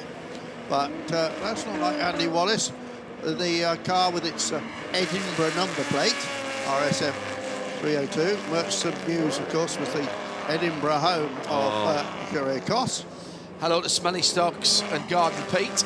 He says, I should go for a run, I should write some blog posts, I should plan stuff and tidy things, but I'm sitting around watching Le Mans Classic and listening to the team. Well, how about finding out the name of the flat iron or where it came from, because we've failed and it's now just hit the barrier. We haven't failed, we just haven't discovered the answer yet. We haven't failed. Time continuum, that's all it is. Okay. Never fail. Pit window is open. And we'll see what the tactics are for the 3 cars at the front of the field. We have had a couple of cars in. The number 2 Lamborghini, I was going to say, good heavens, Ferrari 250 GT is in the pit lane. That's one of the 2 silver cars. The Aston Martin number 60 is in. The Healy number 77 is in. That's a class leader, as is the Lotus 11, the number 24, and the Lister Nobly number 4, the Raider car. That is in the pit lane. The last 3 of those, all class leaders. Yeah, that's a famous Lister, that one we see going through the picture there. Got a new owner, I think. When was that, Andrew? Sorry? The second of the Listers is a famous car that's got a big history. Is that the 38 car? 38 car, yeah. Anthony Schwaden. Yeah, I think he's only acquired that recently. Another one of the 3 And what about a shout out for Sam Hancock then, one of our friends and very successful in buying and selling racing cars. Third in class in the Aston Martin DB4 GT number 12, sitting just inside the top 10 in the overall here. Sam, very much a contemporary of Darren Turner, came up through former Palmer Audi, which of course the late Justin Wilson won the first year, and Darren Turner finished second. As did Adrian Wilmot, who raced the Ice Cream Van DB4 GT out there quite a lot with its owner, Tom Alexander. Tom's now encouraging his son, James, to race that car, and what a family car to get into historic racing with. It's a DB4 GT. But what did he start with? Porsche 968. Did he? He did. Good man. Both Peter and I, we have to declare on the register of interests, we are both 968. Actually, we have 2 of 306 ever built of the 968 Sport, which was a UK-only version of the sort of a slightly more luxe version of the Club Sport. We haven't talked much about Rudy Lips. He was second in the night, went very well last year. Coming out of Mulsanne. Young German driver in the Courier Francorchamps. He drives contemporary vehicles as well, though, doesn't he? Yes, he does. Because I've seen his name in various things that we've commentated on. Every time I see the SZ boards, I think I'm about to see an Alfa Romeo. Yeah. I don't know, I can't help it. Must be my age. The one that threw me yesterday when we were sitting over in the crew catering, having a little break there and looking out, was the NS. Well, I thought, what is the next? And it's Next slow. Next slow. Yeah. As in, the next zone is going to be a slow zone, but it's a pre-warning, which is great for the drivers because you get it. These modern LED boards, it puts it in the sight line. It's just easier than a flag. Some of these cars have got the Magneti Marelli flag in the clap system that the WEC cars had. I noticed yesterday somebody was checking that out, and it had the notification of the cars in there of the flag signals and where the next slow zone was coming up. And I've got to say, John, that whilst I'm all for historic stuff and everything being contemporary and period and whatever, we mentioned yesterday jokingly about using a proper stopwatch, not a smartphone to do a pit stop with. Things like that in car, if it's discreet and titled, it's got to be better for drivers. Got to be. It's got to be better for the safer, for the racing. I mean, give everybody a chance to see things where a slow zone is, where a red flag may be, etc. This Lister Imperial would not have had a roll bar on it, and this is a rather extraordinary shaped one. And then it's not too intrusive, is it though? That one. Well, the whole look has got a GoPro stuck on it. Yeah, that doesn't help. I have to say that's not. Again, the mirrors there, they're scuttler mounted on those. Yeah. So they're coming up from the dash there. They're on a far stronger bracket and a bigger mirror than it would have been in period. I remember the history of the VPP9 because they built some continuity versions of that Lister. They have continuation cars, yes. And they sometimes... Lawrence Whitaker now that owns the company Lister Cars, of course, originally Brian Lister in its day, and then Lawrence Pierce that brought the name back very famously and built the Lister Storms and the GTR1 cars and even the LMP car that raced here at Le Mans 20 years ago. Yeah. But good to see the company back again. And I noticed actually that on Twitter yesterday that Lawrence Whitaker had put up a post of a car they're restoring at their factory of one of the XK-SS Jaguars. Yeah, of course. Lister Jaguar was the big thing, wasn't it? Lister with it. We talked about this earlier about buying a chassis and putting an engine in it. Lister Jaguar was the common thing. That engine that John mentioned, I think you picked up on it as well, having driven a D-Type. One of the all-time greatest engines ever. That straight six. So easy to drive, so tractable. Absolutely. Just one of those, they just got it right, didn't they, engineeringly wise? And it was several years apart. But funnily enough, the Lynx replica felt just like the. It was the JCB that decoder. Yeah, John Mason Taylor that ran Lynx for a long time. That Lister that we did just see was the last of the three Knobley works cars in 1958, driven by Ivor Buer, Bruce Halford. Now, pit window closes in exactly 8 minutes. It's counting down as I spoke, but just as I said, it was exactly 8 minutes' time. It is still the Lister Jaguar costume from 1959 of Emmanuel Pirot leading this race. He's got a 13.5 second advantage over a pair of D-Types. These two have been battling places between them. It's Gary Pearson at the wheel to start in a 57 car and Andy Wallace also in a 57 car. 6 Le Mans wins between them, but just 3.3 seconds between them on track now. Might have solved the flat iron mystery. Here we go. Drum roll, breaking news. Andrew Marriott, this is your moment. 50 seconds to fame. Brian Lister's father, George, ran a wrought iron foundry, wrought iron business. We're getting there, aren't we? So I think that's very much a comfort. Okay. There's Pirot staying in the car. I can't see Hugenholtz around the. Oh, that Hugenholtz just behind. If you watch it, that's Hans Hugenholtz looking there with the gilet on. So 5-time Le Mans winner Emmanuel Pirot staying in the Lister. Hugenholtz. Now we've got 81 Jaguar off. That's the D-Type. Now, which one's the 81? That's not one of the front-running cars, is it? But that's the number 81 car of Pierre-Antoine de Salency. Hans Hugenholtz's father, John, is credited by a lot of people as designing the Zandvoort circuit. He didn't, but he was the circuit manager. He did design Fuji, though. Okay, well, there you go. Yeah. So the manager of the Dutch circuit, but designed one in Japan. Yeah. Okay. I think he was involved. And I don't know if you've been to Zandvoort recently, but I still go there and remember the old circuit and look at a part of it and see a holiday camp on it. Yes, it's in the sand dunes, isn't it? Yeah. It's absolutely there. Terrible memories for me. Now, just a little mention of Aston Martins, which I've been a bit remiss on in this race, but they were, as in John said at the beginning, they were right up at the front there. They discovered the DB4 GTs of the Ditting and Hancock car. I think the Hancock car may come back up the order a bit now because of Sam Hancock at the wheel, ex-Works Aston Martin driver, and very good peddler in anything, let alone absolutely, or historic, doesn't really matter. That one's going to come back. That's currently in 12th, just outside the top 10. A car that we haven't mentioned also is one of the other Astons, is the Aston Martin DP212. It says 1964 on our screen. I can assure you it's a 1962 car. Right. Absolutely. You not know about these things. 1964. DP being development project, hence they were called DP, project cars.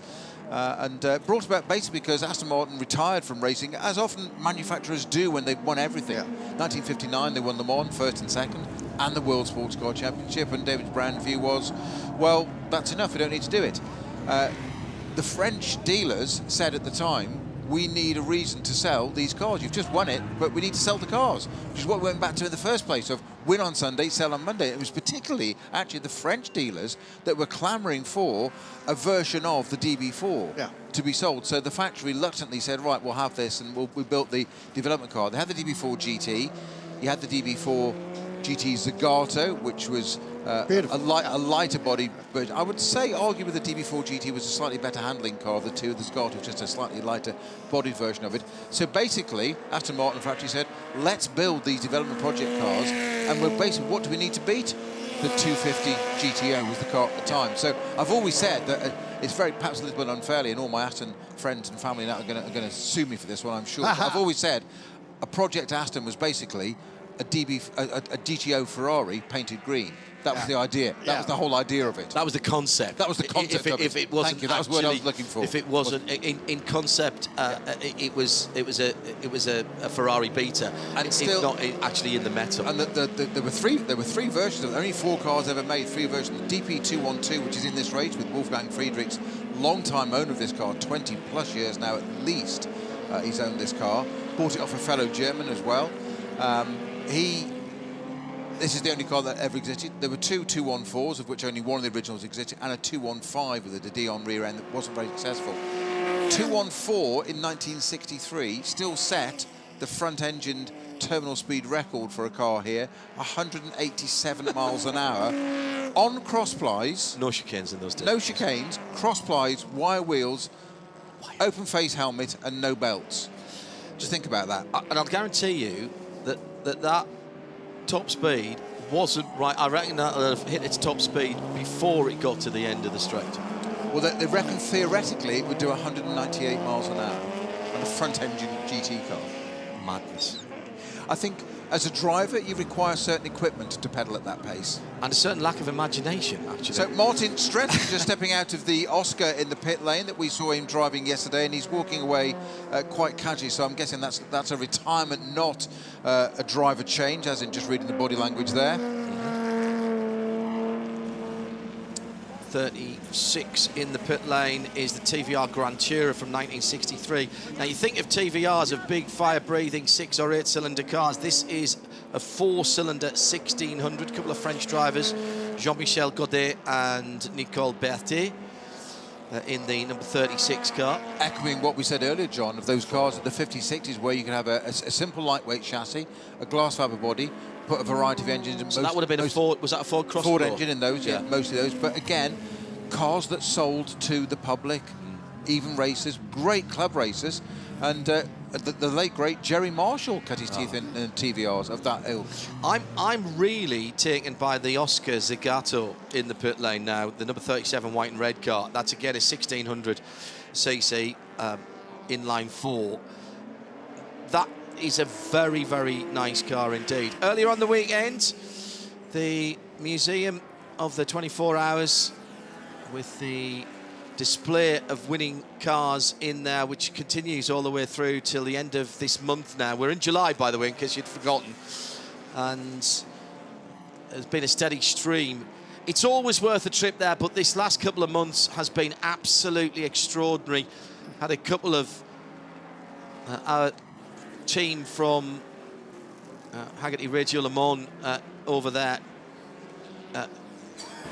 3 weeks ago when we were here for the 24 Hours itself, and 2 of them had been before. Richard Creel across from the US, hi Creelsy, he hadn't, and just extraordinary scenes over there. So just waiting for that TVR to be refired, the little 4-cylinder 1600, and to go back out, the Grand Tourer. Again, very, pure, simple design. Long bonnet. Blackpool, of course. Blackpool's finest. Yeah. Still talk of that mark making. Every so often there's a talk of it making a recovery. Italian ownership now, hasn't it? It was Les Edgar, I think, got involved, and then there was a Polish concern that got involved, and just it's so it must be so frustrating for brand aficionados that it just doesn't seem to get the momentum. Panhard in the pit lane now, eschewing the 7-inch round headlamps for the rectangular headlights, which your Lucas 7-inch or your CBA 7-inch was pretty much standard on everything through the 50s, 60s and 70s, and the rectangular ones were not as efficient. The story goes that on the Mark 1 Escort, the Ford executives wanted the square headlights on the race cars and the rally cars because that echoed the higher model level. They had the rectangular headlights. Marketing as ever, brand. The engineers said no, they're not as good as the round ones. Notice that Gleisel has taken over from Gary Pearson. They have been showing this car all the way through. Was that the Tejero going behind the wall, the 54 car, the 1100? Yeah, John Tejero's design, but very similar to Lister, actually. So Pirro is pulling away from now. Sorry, I think Andy Wallace might catch up Gleisel. He's not as quick as Gary Pearson. No, he's quick, but not as quick. So Hans Hugenholz didn't get into... No, definitely not. Right, so it's still Emanuele. And this car, I think, is the one that appeared in a film from the book for way back in the 1950s with the green helmet. And subsequently went to Australia for a while. Now, of course, the green helmet has significance in the UK, certainly, because that was the top level of helmet you were awarded in karting. That's the Hosso and Cointreau. Yes, correct. It's a lovely shot. Big spin right at the top of the hill under the Dunlop Bridge for the Lister Jaguar Nobly from 1959. That's the machine that's gone sideways. They were very lucky not to get picked up there, the French crew there. Looks lovely in pristine white. It does, doesn't it? Hardly no sponsorship on it. Just the obligatory stickers. Haven't said much about Harrison Newey in this. He's currently running in 4th place, sharing the car with Joe Bakari, the supercar dealer from South London. Went to his premises recently. It is just a fantastic showroom to look at. There's so much memorabilia there, as well as the great cars.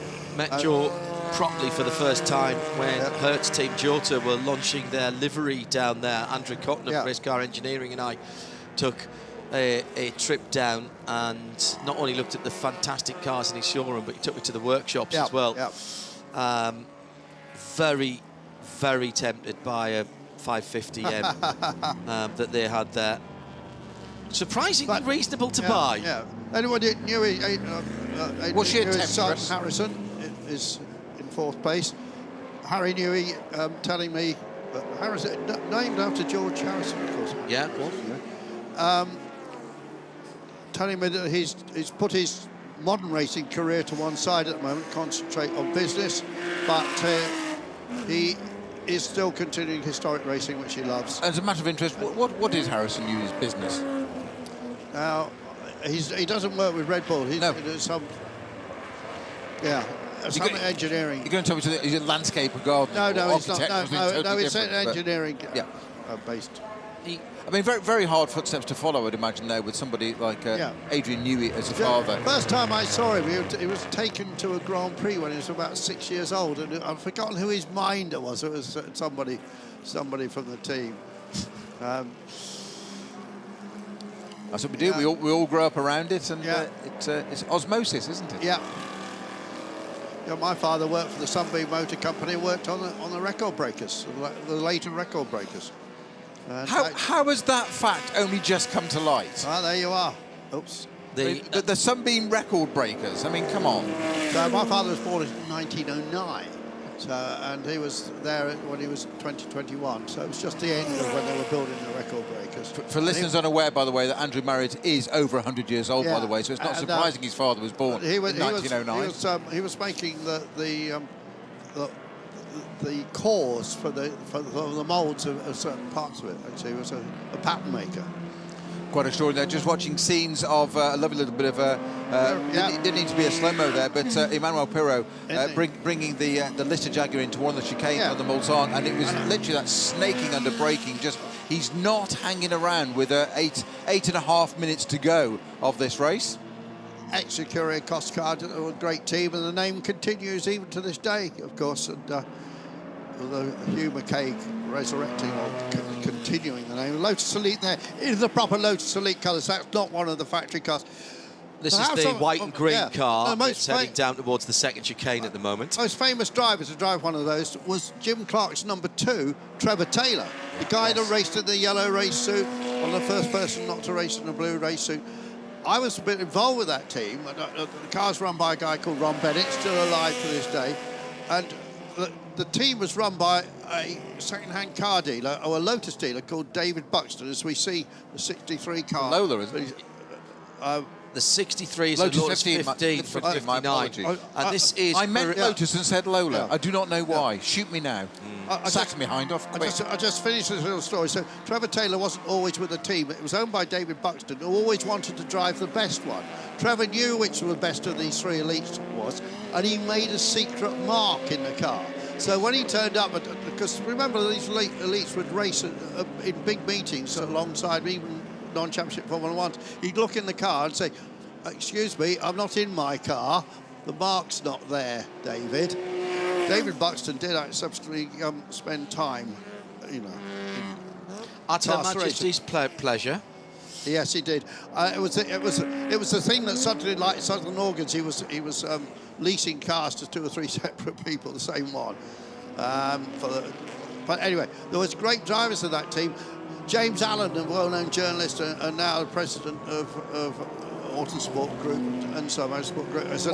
Got the lead off in the grass, number 2 there. That's not where it's supposed to be there. That's well Mark off. Gordon and Nick Finber. Now, they had a few issues yesterday with this car, didn't they? Is that? It's well and truly beat to use such a phrase. Is that the Finberg family that own D-Type and various other... Could well be. I know Mark Gordon certainly races a very, very fast XK120. Meanwhile, at the front of the field, Emmanuel Pirot raises his hand. He hasn't got a problem. He's acknowledging the yellow flags. Had a long conversation with Emmanuel not so very long ago about...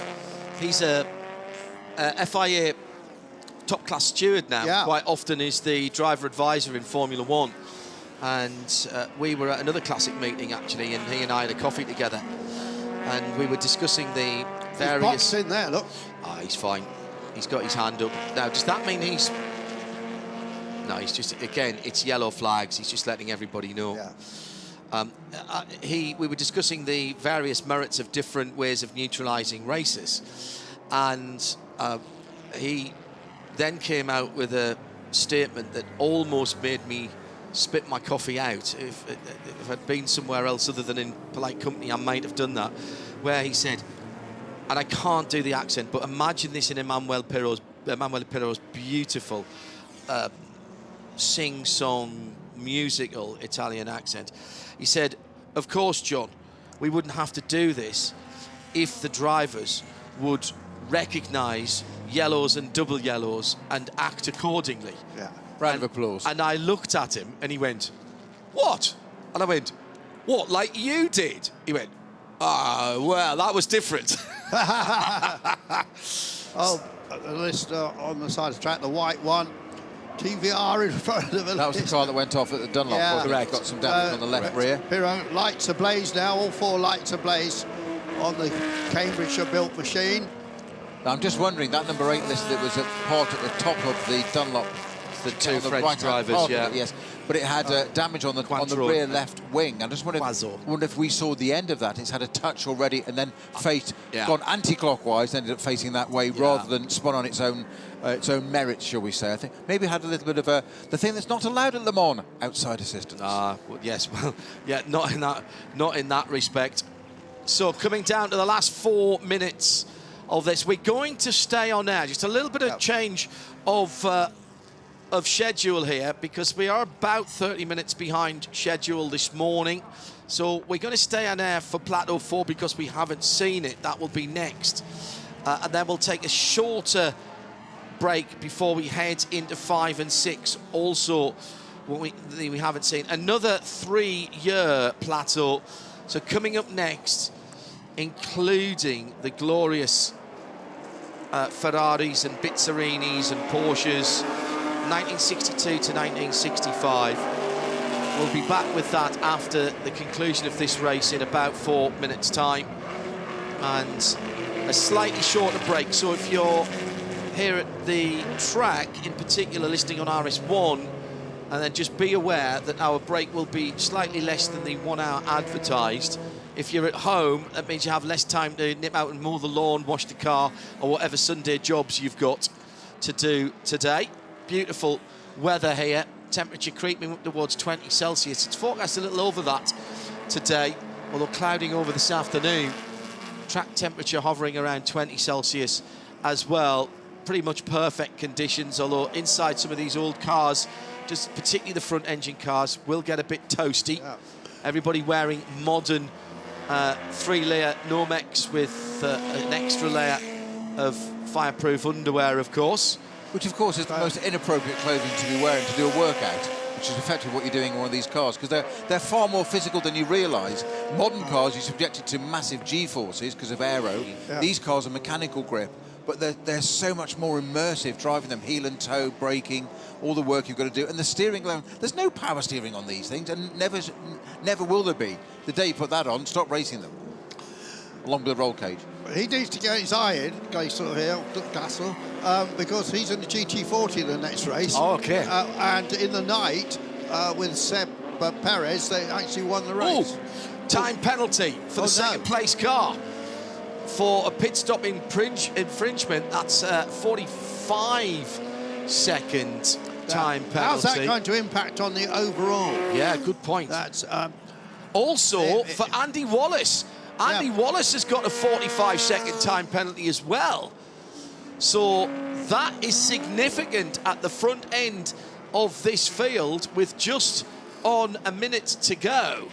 Okay, well, Wallace has got a bid in hand for the overall victory, which we have to talk about because that's what it's been about. That he had. Who's the closest to him at the start of the race? It was the Pirro car. Yes. No, Pirro. No, but Pirro. They didn't finish one of the races. Oh, he's talking overall. Sorry. Yes.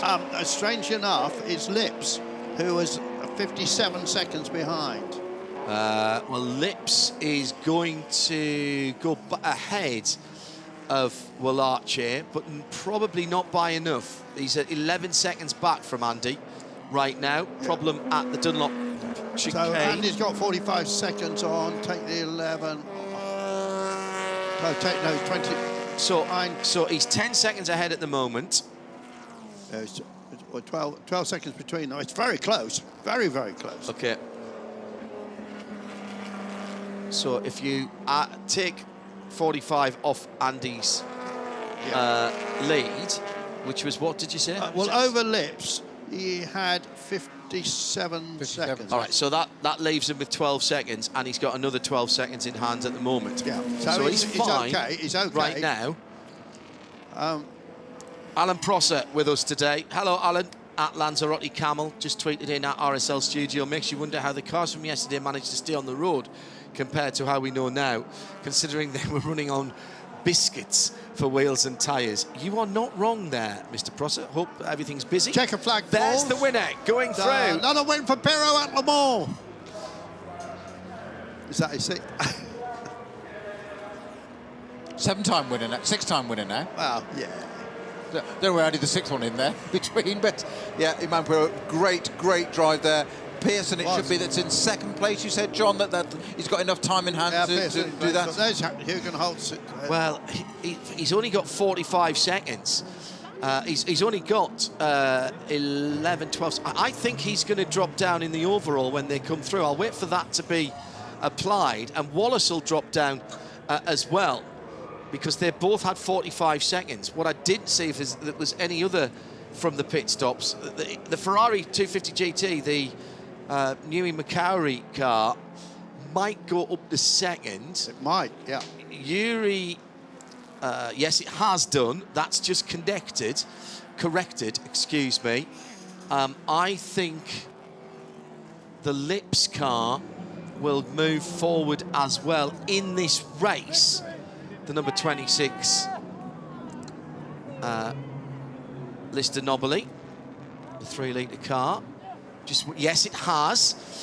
So we're still waiting for these penalties to shake out. What we know for sure is Emmanuel Pirot, who was driving solo there in the Hans Hugenholtz Lister Costin, Lister Jaguar Costin, the number 65 cars, won by 11.5 seconds. Then there's 17 seconds between the two Ferraris, which finished first and second in their class again, and it's second and third. The penalties will decide the final run of the results. We'll review this race and let the rest of the cars come across the line, I think, because down to around about 30th, we're on the lead lap there, and they're all still coming in. Another cracking race, gentlemen, to start with at least a trio of cars at the front of the field, Peter, who gave us a phenomenal race. Yeah, it kind of, at the very beginning of the race, it sort of flattered to deceive, didn't it? I thought there was going to be a little bit more action there with those. The Ferraris got involved. The open top, what I call LMP cars, to mix modern and historic, if you like. That's what they are. The open sports cars, that's what they are effectively. They pulled away, but I thought the 250 short wheelbases and the DB4 GTs would get a little bit more involved one of them. They sort of spread out. But what a fantastic start there. Andy Wallace, it was in third place to start with. Pirot soon deciding that position, and a big moment for Emmanuel Pirot coming into one of the chicanes. He had a brake issue there where he was very lucky to keep the car in a straight line and out of the barriers. Are you suggesting they had a problem with the brakes, or he had a problem with the braking? I'm going to say the latter. I think he had a problem with the brake. I think he was just trying a bit. He was trying too hard. He was really trying hard, Pirot. And once it got out of shape, that was it. It was just, and it was then. I think it then became an issue of trying to fight it to keep it under control. But all that talent and experience, the D-type number 81, spinning around into the gravel, and then doing a full not doing rotation. a good job of it, to be honest. To getting it. Well, no, it's one of the things. Nice to see the Lister victory, and all made a little bit confusing by these penalties and not having a computer that's automatically adding up the... No, it is. It's done that, but it hasn't added the cumulative. It's not doing the cumulative. So here's the result of that plateau, confirming the win for Emmanuel Pirot by 11.5 seconds from the two Ferraris, as the penalties have now been applied. So 65 Lister Costin Jaguar with a 59 car takes it over the 261 short wheelbase machines. The time gaps between them is what Andrew is looking out for at the moment. The fourth place car, the number 44 Jaguar, was the Kyriakos machine. Nigel Pearson and Christian Glasel car was some 15 seconds ahead of Andy Wallace, which I think is a bit short for what they needed. They've trimmed it back to round about 35 seconds or so, but Wallace, from what Andrew was telling us, should just about hold on to the overall victory. Yeah. Following that, it was the E-Type Coupe, the 61 car, the number 3 car, the Minchar Kravlova car, then the Tom Alexander DB4 Aston, second in its class. Winning its class, the Lister Nobili Chevrolet, the Raider car, number 4. Class winners, 77 Austin Healey. And right through. Now we're going to take a short break, just 30 minutes. We'll be back at half past the next hour. Excuse me, top of the next hour.